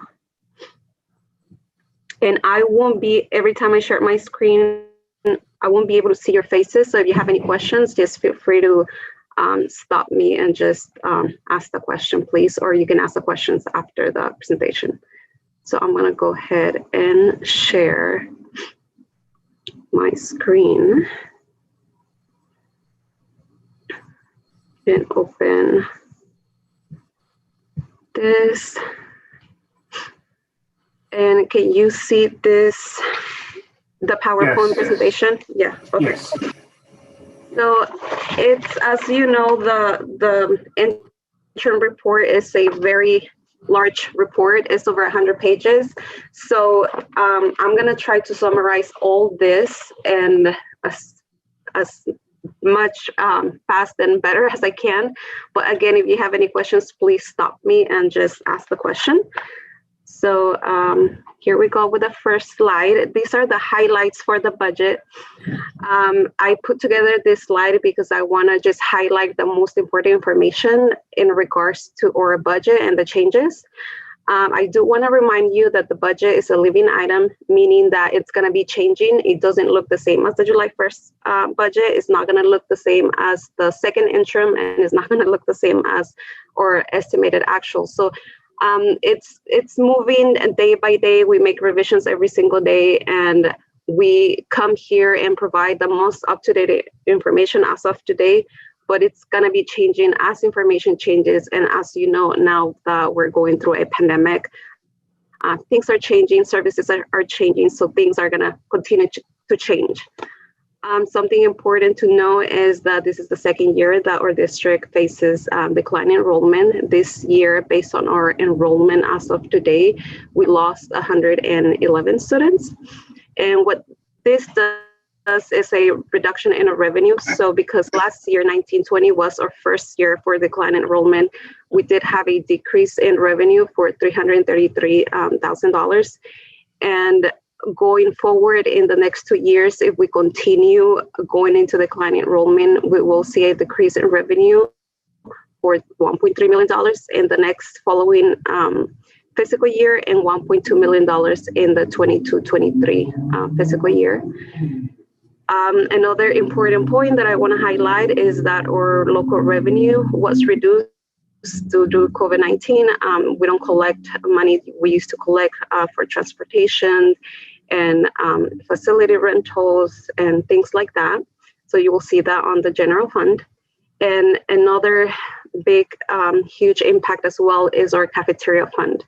The revenue has been reduced due to low participation. As you know, we're closed, so we're not providing the same services as we would normally do when the schools are open. So that has been a great impact in our fund. And I'll talk a little bit more once we get to that fund. On the positive note, we did get $3.8 million for COVID-19 funds, and these are the learning mitigation loss funds that I've been talking about. $3.3 million need to be spent out by December, and the other $500,000 can go throughout the end of the fiscal year. And just like Mr. Ryan mentioned, we did receive a one-time facilities hardship grant. It is restricted, it's for the El Sobrano project, and that is for $3.5 million. So we do have it in our district. I received an email about 2 weeks ago that it was here and that it was already in our district to be used. So those are the good news. So I'm gonna go ahead and move. Rosa, really quick on that last slide. Yeah. When you're mentioning the $1.3 million and the 1.2 million reduction if we continue to have declining enrollment, is that kind of saying, like, for example, this past year we had 111 less students, and yes, we have yes. an additional 111 students less? Or Yes. Okay. Yes, so the projections and the assumptions, I did include a sheet in our big report, and I was going to go forward with the next slide. And it is taking in consideration that we lose another 100 students. That would be the worst case scenario. Then we would lose $1.3 million. And also remembering that based on the direction that we're getting from the state and the budget assumptions, we are budgeting 0% COLA because that's the information that was given to us. So taking in consideration that we're not getting any more money from the state, that we're going to continue with 0% COLA, and taking in consideration that we will decrease in enrollment another 100 students. Thank you. Yes. So just going back to that, there is an Appendix A in your packet. That's all the assumptions. It does list out, the COLA, 0% COLA, like I mentioned, for current year and 2 years out, or district enrollment. So taking in consideration that we will lose another 100 students on the 2 years out, additionally to what we have right now, or ADA, and our ADA to enrollment being at 95%. Last year on 1920 was at 96%, but now due to COVID-19 or participation in ADA, it's going to look different. So we have to wait for our new attendance report to see how that's going to look. But I'm projecting to be more conservative approach at 95. It might be less, but again, as soon as we get the reports and see how our attendance is looking with that, we're going to see another updated budget amount in our second interim. So I know the slide, you can't really read it, but you do have a worksheet in the packet where you can see all of the revenue assumptions and expenditures like CalSTRS, CalPERS percentages and things like that. That one's also going to be available in the website as soon as I get the signatures that we need for the report. So that's going to be available as well for the public for them to see this information. Okay. And then he signs there where it's and I. So this is the enrollment, just some history for you to see. As you can see, we most of the time, or in the past years, we were on increased enrollment, and this last 2 years, like I said, we are facing a decline in enrollment. Last year was the first year, so when this happened, I reached out to our school secretaries and I asked them to survey the parents that were leaving. We wanted to know where the students were going, and as you know, California overall is in decline enrollment. There's also another factor that families now are deciding to have less kids or no kids at all, so birth rate is low.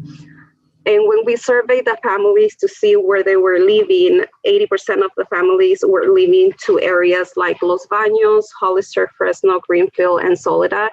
And about 20% of the students were moving out of the state, Arizona and Texas. And looking at the data and looking at what demographics and what students are leaving the district, we're looking into our migrant students and homeless. Last year, we had 184 migrant students, and now we have 135. Or homeless students, we had 55, now we have 15. So as you can see, the cost of living is high. Families are moving out of the state or out of this county because it's expensive. So this is some of the information, again, that we collected last year, and it seems like the same pattern is happening this year. Just to give you a summary on what schools were losing students, Santa Rita lost 56 students compared to last year. New Republic lost 28. La Jolla Elementary lost 28. Folsom lost 13. Gablin View gained 12 students, and McKinnon gained 2 students only.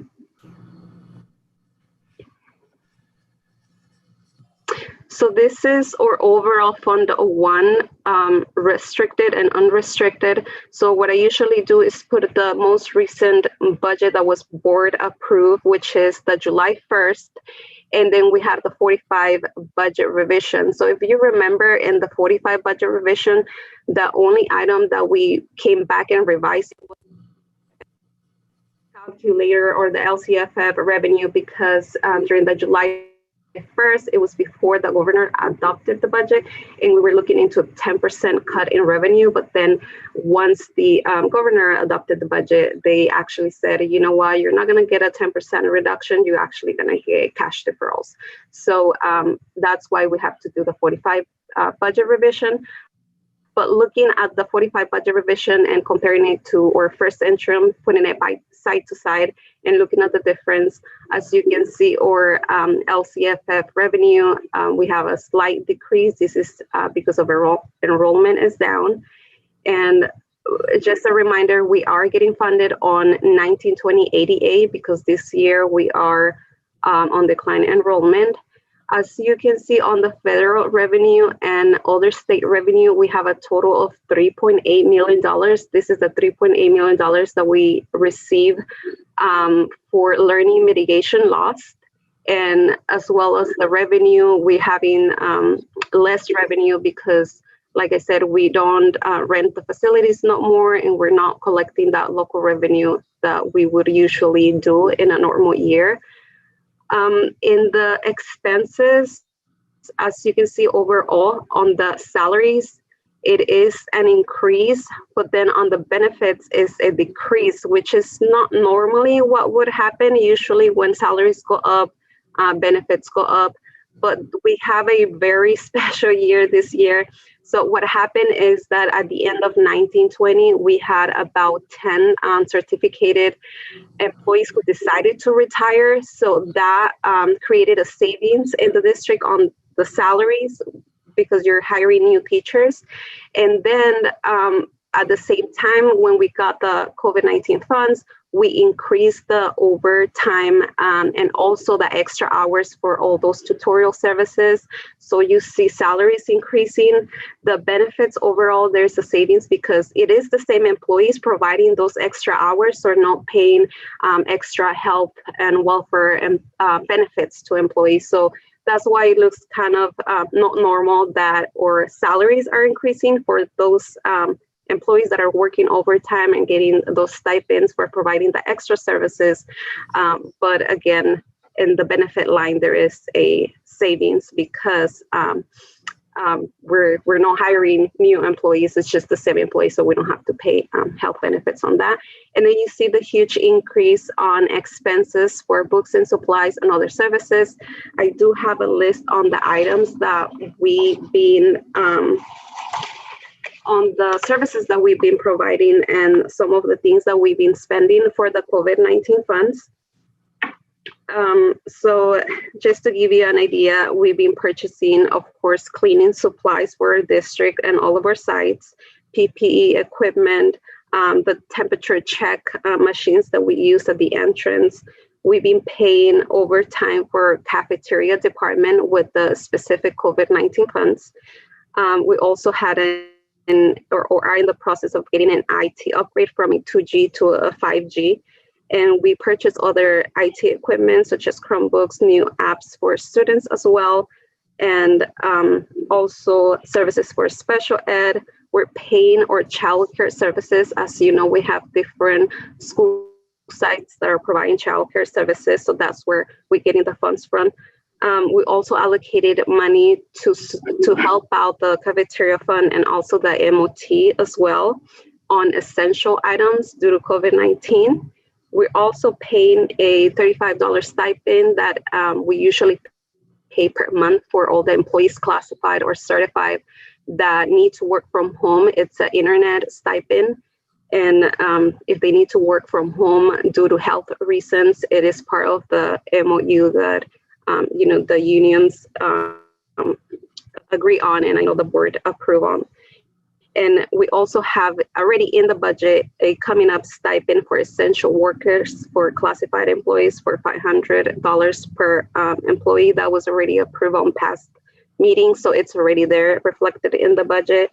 And we allocated as well $100,000 and distribute that money at all the school sites. And that was pretty much a principal discretionary funding for the principals to allocate the money on the areas that they needed the most, whether it was supplies or extra services for students.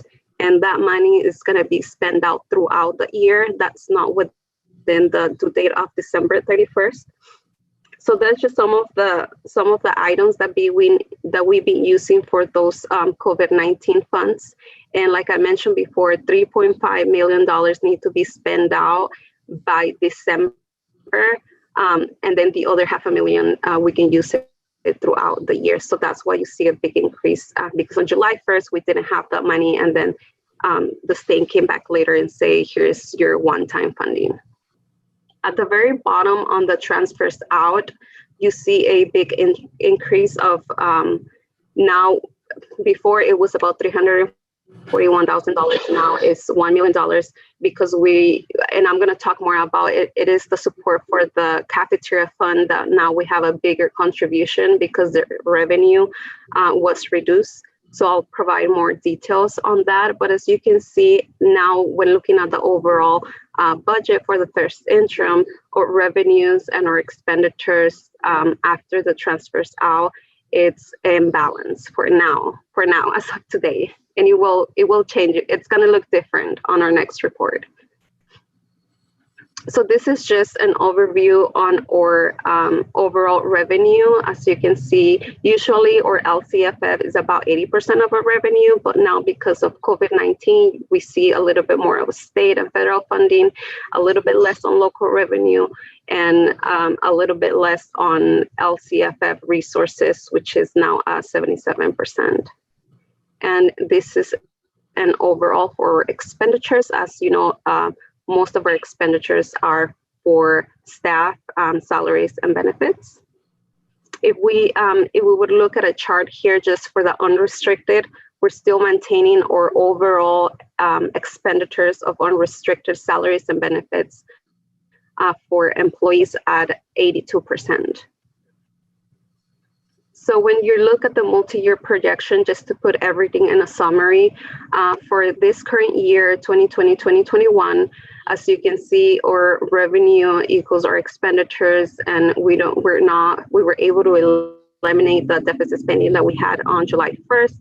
And then going out, you see a big deficit spending of $3.8 million. The reason for this is because, again, we are estimating 0% COLA, and we're estimating that if we have another decrease in enrollment, it would look like that. Also, we're taking out all that one-time money that we got this year, that $3.8 million. We're not going to have it next year or the following year, so we took that out. And even though, as you can see on the expenditures, we also reduced those expenditures, we're still facing a deficit spending. So it's something to look forward and take in consideration. But again, things might change, and we don't know how the 2 years out are going to be. We really depend on the revenue coming from the state or federal.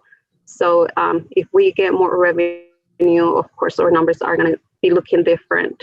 But as you know, our expenses for salaries and benefits keep going up every year due to step and column and increases on STIRS and PERS as well. And special ed costs usually keeps increasing every year. So those are included there and are reflected there.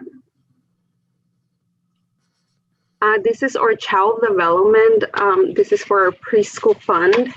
It's really not a lot of changes when it comes to our revenue and expenditures. The only challenges that we've been facing, it's a lot of miscommunication from CDE and as well from or financial person that reviews the reports, and our program reviewer. And there's a lot of changes going on. And the challenge is that all of this or financial person that receives the reports, or program specialist, and then the people that is in charge to review the software where we put in attendance and our numbers, they're not talking to each other. So every day, usually what we have to do is do a report in a monthly basis. I can tell you this last month, we've been doing the same report 3 to 4 times, because there's been continuous information that keeps changing and guidance that they said, do it this way, put attendance this way. And then the next month is like, okay, never mind, now use this code. So what that happens is that even though we already did July, August, and September, whenever they have changes like that, we have to go back 3 months and redo those reports. And it's been very challenging. As you know, my business office is only 4 people that I have right now. It's been very challenging because I have one person out due to health reasons, and then the other one's working from home. So I really have 2 physical people here working. So having to do 5 reports 5 times when we usually do 1, it's very, very challenging. So it's just very challenging. I hope things get better, but that's the only challenge that we have with our preschool. We really hope, I'm working very close with our coordinator to get things, getting things better. What we're doing right now is verifying all of our numbers on spreadsheets, because we find out that their software is not calculating the amounts correctly. So this is just extra work that we have to do on a monthly basis. It's keeping us very, very busy. Anyway, I think I got out of the subject. Let me go with the next fund. This is the cafeteria fund. And like I was mentioning before, the challenge this year is that, as you know, for a cafeteria, we get reimbursed based on the number of meals that we serve. So since our participation is being low, however, our expenses for our salaries and benefits, we have the same employees. If anything, we're paying actually extra hours, because now they have to prepare meals within a certain hour where they're going to be delivering meals. So our expenses for salaries are going up. Some of those expenses are reflected in the general fund because we are using the COVID-19 funds. We did reduce some of our supplies, and I would say expenses to purchase food because participation is low. However, we don't want to do a big reduction because we don't know what's going to happen in the future. If participation increases and things like that, we want to make sure that the cafeteria department has the available resources that they need to serve the kids. So this is how it looks right now.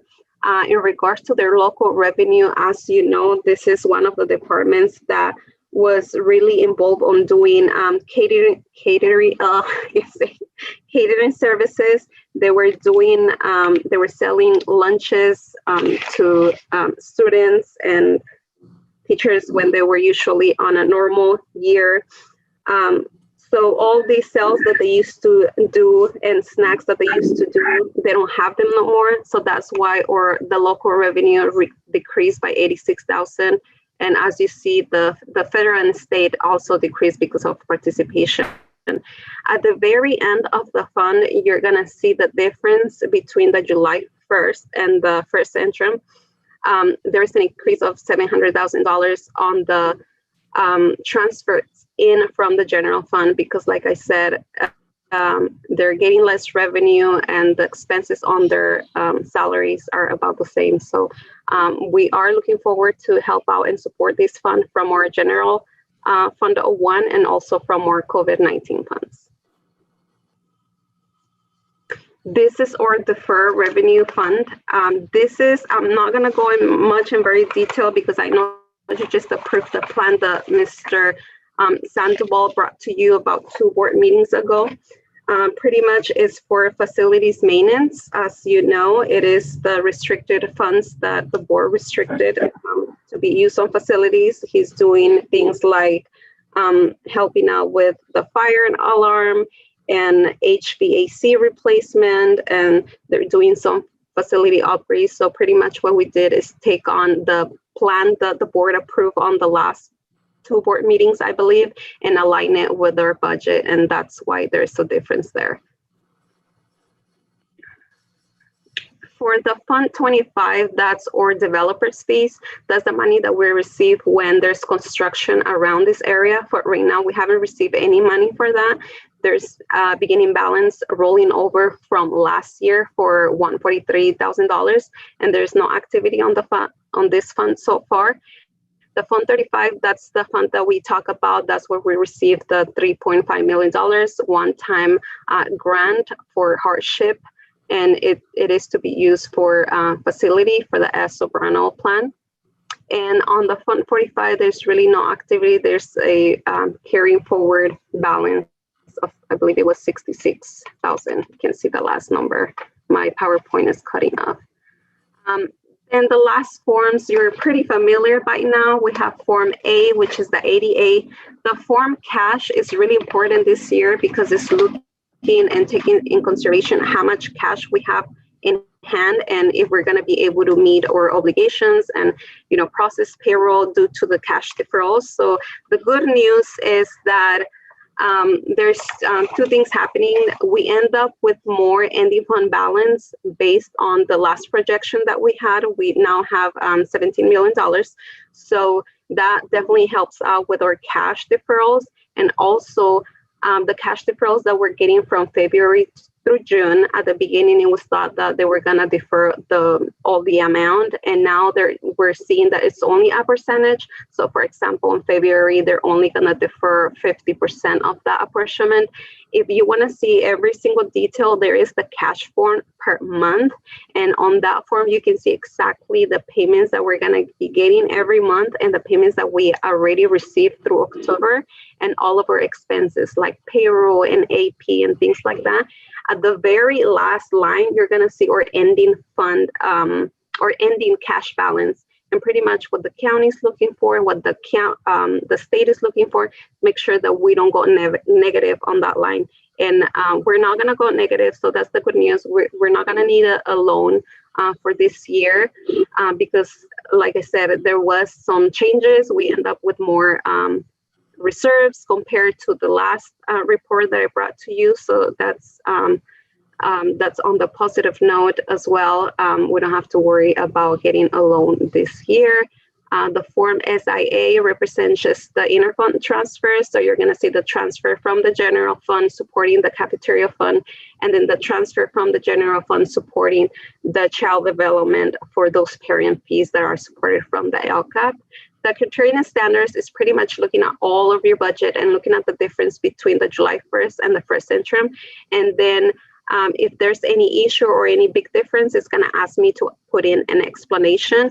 And if something is wrong, if any of the accounts are not in balance, if something is negative, or if we don't put the codes together in a good way, or something, the analysis is not going well, then you will see all the technical issues in the TRC page. That's the last page. You can see a list of all the things that are checking all the accounts just to make sure everything is in balance. And as you can see, that checklist makes me very happy when I see it clean. And yeah, it just makes me happy. So, and you can see it's clean. So if you have any questions or comments, please feel free to ask any question. Do you have any questions from the board? Anil? Diego, can we go back to full screen? Can we go back to, no. I mean, I don't need to, I just need the other board members. So if you can stop projecting. What was it? If she could stop projecting for 1 second, I wanted to have a. Oh, okay. Oh, yeah. Can you, yeah, stop sharing? Sorry. Yeah, stop sharing the screen. Let's see how I do that.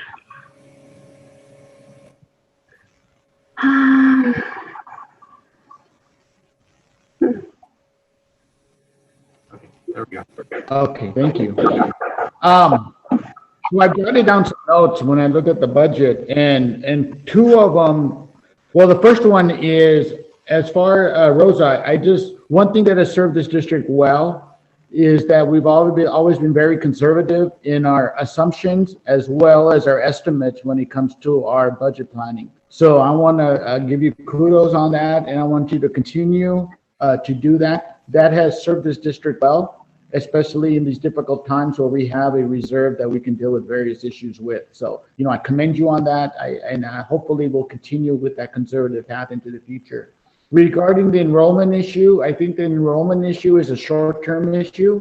I think within 4 to 5 years, as the developments occur, I think enrollments will go up. But I am concerned about those 3 to 4 or 5 years until then. So whatever our district can do to follow up on why students are leaving, maybe to create some type of program or task force or committee to go out and increase and encourage inter-district transfers to our district during the interim of the next 3 to 5 years, I would like to see. Regarding the preschool, if I remember correctly, board members are, when it came to deciding about building and going forward with the preschool, our end result was what we wanted was for it to be self-sustaining based on the income provided by the state. We knew there would be upfront costs that we would have to bear, but we felt that that was a service to our district and was vitally needed. But ultimately, our goal was to get it to be self-sustaining. And so hopefully we'll get it there sooner rather than later. Regarding the cafeteria fund, this is exactly why we have a conservative-based budgeting system, is that we have a reserve that is able to take care of dire needs during this pandemic to make sure we're providing food to our community. And if we had that ability to subsidize that from our general funds because we have a reserve, then so be it. I think this is one of the greatest uses of our reserves that we could ever do for our community and our students. So I commend you, Rosa, on the budgeting process. Tim, once again, thank you for supporting our food programs in the preschool, and let's just continue to move forward. Thank you. I do want to share something really quick that it's really good for our district. Last year, we implemented and we talked, to the principals about independent study. We really share about the importance of attendance, and something really strange happened to our district that usually doesn't happen in other districts, because I used to review other districts' budgets, and I'm telling you, this really doesn't happen. What happened in 1920 is that even though that our enrollment came down, or participation ADA came in higher. So we were able to go up 1%. We went from a 94.9 to a 96. So 1% for our district is about $300,000 in revenue. So even though we lost those $300,000 in revenue, we would have lost about a little bit more than about $600,000, a little bit more than $500,000 just on that reduction in enrollment. But because enrollment came down, where our ADA percentage came up, really the district at the end was in a way savings. Even though we had a reduction, it wasn't that bad how usually other districts have it. It was really because we put awareness out there to all the principals, the community, and even the parents. And we also implemented, I want to I mentioned that I know Mr. Ryan was working with 8-2A system, that sending those letters that really help out with our participation. So really, that was something really rare that happened, but it really happened at this district because you can see that we really work really hard on keeping that attendance high. And that's why it wasn't that bad at all. But yeah, we're doing things like that this year because of COVID-19. There were some things that we were not able to implement, but we are going to look on things on how we can improve in the future. And like I said, last year we were able to take surveys to the parents. This year is just different because of COVID. So yeah, I just wanted to share that really quick. Thank you. Thank you, Sarah. And then Andrew. Well, I am glad that Andrew, Sarah. It was Sarah first. Oops, sorry. I want to thank Rosa and your team for all the work in there, and especially, you know, having to deal with changing stuff from the state all the time is craziness. I know we're in very bizarre times right now. If we manage to get back to sort of some kind of normalcy, and we still end up in this area where, that we're, projecting to deficit spend, then we really need to start looking at what we can cut and coming up with something that I participated in the past in other districts was putting together a budget committee and, asking each site to sort of look at, what do you consider non-essential, and it, in some ways it was positive because there's always things that you're paying for that, are not working as effectively. And I know we do go through a process with the LCAP now that's very similar to that, but I do feel like with the LCAP, in some ways your focus is on like what your wishes are rather than, the pain of what you could lose. So especially with things like PERS and STIRS costs, as we go forward, if we're not, I like Neil, would like to push the enrollment. But I also feel like, we may be in a situation where we need to look at, making sure that, that we're making the cuts that we need to make. I do not have a problem deficit spending to do things like fix the issues like at Gavilan View or La Jolla, that kind of thing that need to be fixed. In my opinion, or like what we're doing in the cafeteria this year, that's an appropriate use of the reserve. But we need to make sure that we have a budget where we're not spending more on a routine basis than we're taking in. So thank you. Real quick, Sarah, on that, the work that I described earlier with the Gavilan View cafeteria, that's not coming out of the reserves. That's coming out of that reimbursement that we got from the Bolson Knolls project. So that won't impact our reserves at all. Now we may use some for some others, but if we do it, we'll do like we did with Bolson Knolls, where we'll use the reserves, put the paperwork into the state, and then when they sell a bond, we'll get reimbursed. Yeah. Andrew? Yeah, well, I like the idea of Sarah had about a budget committee. I think Mr. Patel and Sarah are very knowledgeable and passionate about that. I'd like to see that move forward. Like I said earlier, I'm very glad that Rosa, you're in charge of the business office, because I think you're doing an amazing job with that. That presentation was great. Do we know how many students transfer out of our district and how many students we have transferring in this last school year? Do we know that? Roughly, it's usually a wash. We have around about 300 that go out and about 300 that come in. This year, it's going to be far harder to track, I think, just because of the movement with some students. We're talking about how we can, actually, I spent quite a bit of time earlier this week talking with some office mates about implementing just a more efficient tracking system for the requests that come in, because we're going to start taking them in January, and we'll put that on our website. I don't think we should be promoting necessarily in a way in terms of poaching students from other districts. That's really bad practice. But it's okay to acknowledge and announce to the public we're now accepting inter-district transfers. But I would be very cautious about trying to recruit other public school children that attend neighboring districts in this town to, Santa Rita's so much better, come here. I would really caution the board on that approach. But certainly we need to start getting that on the website. We were hoping to do that next week because the sites go on vacation, or they go on winter break, and it gets a little bit quieter around here, and we can tackle some of those pieces of business because we don't have the interruptions. So I'll be working on that process. Right now I'm working with Amy and Jennifer on that to the paperwork tracking.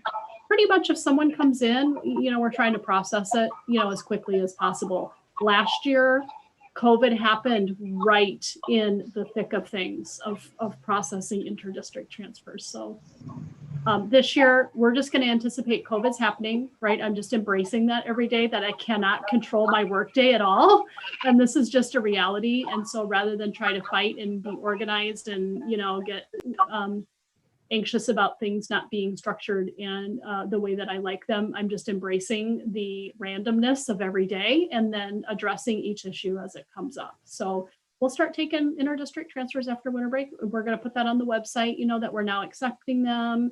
We want to look at the form a little bit, just make it easy for families to do that. And there's got to be a way to do that. Other companies do it all the time by taking photos or a hot button and upload your proof of residence and different things like that. So we're going to be reviewing that next week. I'll be working with Amy, Jennifer, and Nicole, and probably Melissa to look at those pieces, all of us together. Yeah, Greg, I was contacted last week and there was a middle school student who was interested in transferring to our district. And she had those exact questions. When does that start? Where can I find it? So, you know, maybe not poaching students, but just making it really prominent on our website. Are you interested in transferring to our district? Here are the steps. Sounds like you're already got all that process going. So, and I had another question. Are we on track to spend that 3.5 million by the end of December? Yes. Oh, I'm not muted. Okay. Yes. So there is $3.8 million. 3.3 needs to be spent out by December. And that's when I shared my report, that's what we've been working last week and this week. So actually this morning I had a meeting with all the sites just to make sure that they were sending the invoices that were still pending and paying out everything that they had in their budget, that they had encumbered. So we are working very hard on getting everything done as soon as possible. If we have some money left over, what we're going to do is supporting that cafeteria fund. So because these are restricted funds that they need to be spent out of the general fund, if we have money available, which anticipating that we're going to move some expenditures out of the cafeteria fund to move them on the general fund. So that way we can use that COVID-19 funding that we have available. But I can tell you everything's going to be spent out. Everything is on essentials. We're not spending on anything nonsense. And everything is really an essential things that we need because of COVID-19. So if we wouldn't have that money, we would be deficit spending for sure, because that money is being used on services for students, tutorial services, extra help, materials and supplies, childcare, and things like that. So everything is for essentials, and yes, it will be spent all the way. All right, thank you. That's all I have. Thank you. Neil? Nadine, just a couple of points. First of all, I totally agree with you regarding we shouldn't be poaching students from other districts. However, I do have an issue regarding equity and the dissemination of information to those who need it.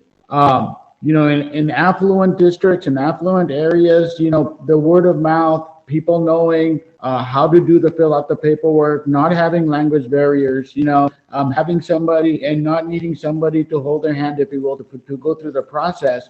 Those people have advantages. And when we do not provide an easier way for our community to disseminate the information, to understand it, to have it translated. In other words, I think we really need to do a service and make sure that the process is out there, that our community has that ability and has that right to that choice to choose a school based on the information that they have. And I think we should be the one providing that information, especially to our community. So once again, I do agree that we shouldn't be poaching. But at the same time, I do believe that we should be disseminating this information as wide as possible to all of our constituents and in various modalities, whether it be through phone calls, emails, sending letters home, to let our community know, to spread the word that this is their legal right. They have this opportunity, and this is the process to do so. And I think that would bring more equity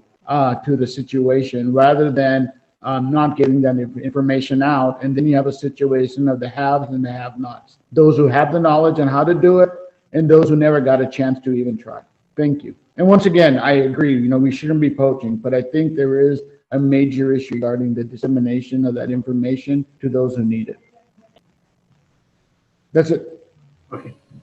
Thank you, Mr. And then thank you, Rosa, for the presentation. Any final questions? Can I get a motion to approve the first interim? So moved. Andrew, can I get a second? Second. Okay, Sarah seconds. All those in favor say aye. Aye, Captain. Aye. Elba? Thank you. Elva said aye. Okay, aye as well. Okay, motion passes 5-0. Okay, thank you. Okay, now we move on to item 6.2 by Chuck. Yeah, this is our annual agreement for management of our commodities. It's a very small fee, and we're in a co-op with over 200 districts, so it really gives us buying power. The state requires us to declare how we're going to manage our commodities each year by a certain date, and so that's what this is right now. Thank you. Any questions? No questions. Can I get a motion to approve 6.2? A motion that we approve 6.2.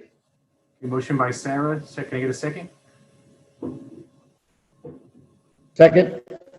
A second by Ms. Patel. All those in favor say aye. Aye. Aye, Captain. Aye. Elba as well? Yes. Okay. Thank you. Motion passes 5-0. Okay, thank you, Chuck. So now we move on to 8.0, human resource. Item 8.1, Becky. Thank you. 8.1 is a request to approve the new classified salary schedule. Unfortunately, we were unable to have negotiations with CSEA due to COVID and the process that is required by CSEA for negotiations. So in order to meet the new minimum wage requirement effective January 1st, I've communicated with CSEA and they understand our obligation to just make the required adjustments to our salary schedule for classified so that any classification range or step that would fall under the $14 per hour minimum is adjusted until we can get together to negotiate the full salary schedule. Thank you, Becky. Any questions or comments? No? Can I get a motion to approve 8.1?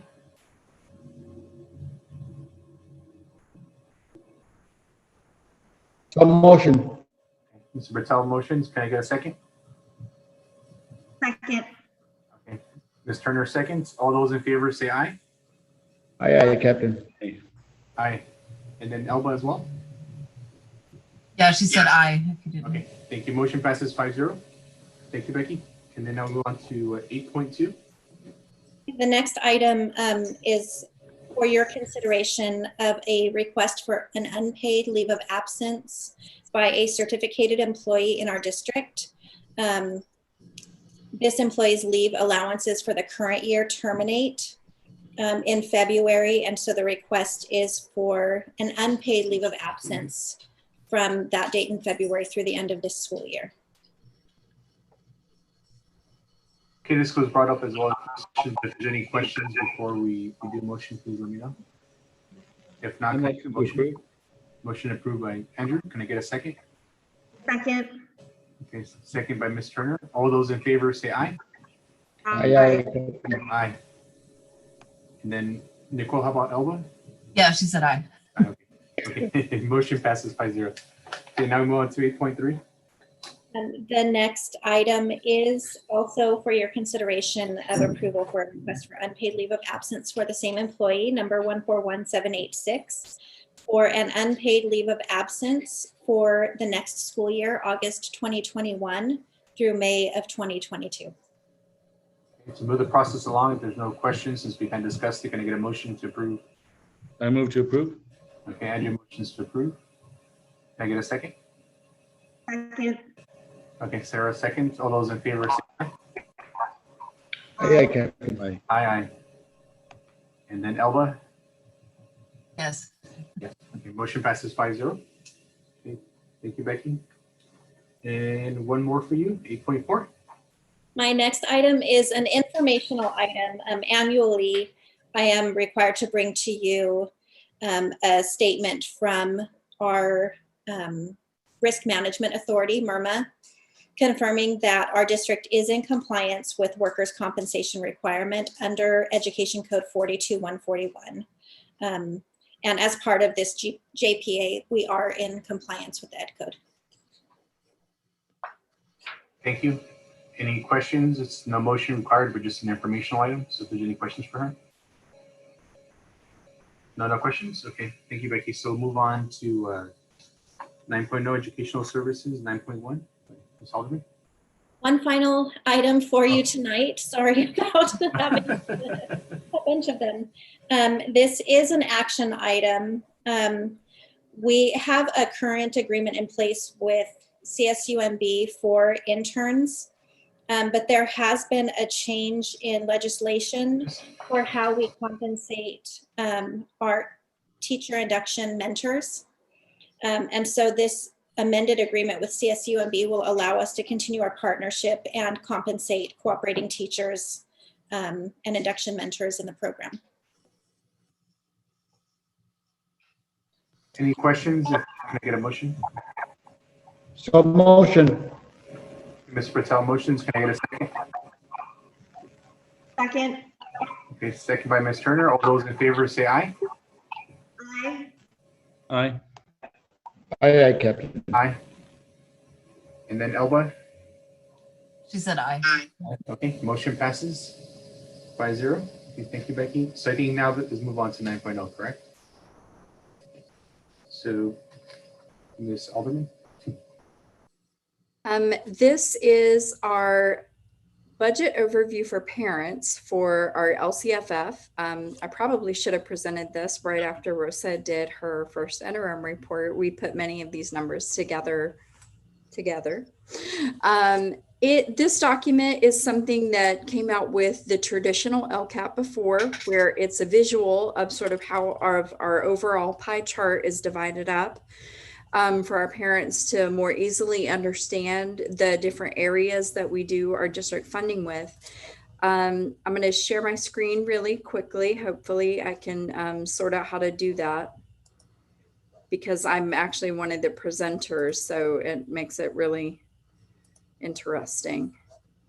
Okay. Are you guys able to see this? Yes. Okay, great. So in doing this plan, it gives a nice pie chart of our local control funding formula dollars as a whole. It also includes this year the federal CARES funds that Rosa was mentioning and the percentage of that, as well as our title dollars, other state funding and local funding that goes into working towards our students. The supplemental and concentration grant are the funds that would make up our traditional LCAP. And so the learning continuity and attendance plan that you all approved back in September actually includes a lot more of the budgets that sort of surround what our traditional LCAP would. So it include the learning loss mitigation funds, those CARES Act funds, those things. And it really allowed us to outline our normally planned as we normally do activities for mitigating our students' achievement gaps, but also the additional actions that we took for safety provisions and different kinds of instructional planning levels that we put in place for the upcoming school year when we were working through this in the spring. And this is to give a final overview, and upon board approval, we have this document also translated in Spanish so that we can then get them posted on our website for our stakeholders to review. And as we go through this, so when you look at our last page, this is sort of trying to connect us to a plan update, which wasn't included in the learning continuity and attendance plan. So it does indicate for the 2019-20 school year what we had originally budgeted for our LCAP versus what we spent in our LCAP. And Rosa touched on this in her presentation, that as the shutdown occurred, March 13th for us is when you all voted. If you guys remember, a fateful Friday the 13th we had. And so a lot of our planned activities, we weren't able to continue doing after school tutoring and those sorts of activities that we had planned and budgeted for in our LCAP. And so that's where you see some of the shortfall in what we had originally budgeted and then what was originally actually spent. And so Rosa rolled this over into our beginning fund balance for this year's LCAP, so that we can continue to access those funds for the intent that they're meant for.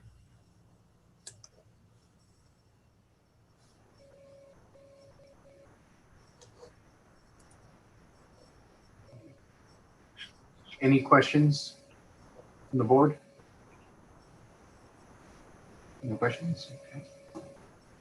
And so is this an information or we need an action on this? It's an approval. Approval? Okay. Can I get a motion to approve 9.1? I motion to approve. Ms. Turner motions. Can I get a second? Second. A second by Mr. Patel. All those in favor say aye. Aye. Aye. Aye. Aye, Captain. Aye. And then Elba. She said aye. Okay. Aye. Okay. Motion passes 9-1. Okay. Thank you, Melissa. So moving on, is there any future board items the board would like to see on the agenda for the following year? Yes, Andrew? No, I'd like us just to move forward on that, the board retreat.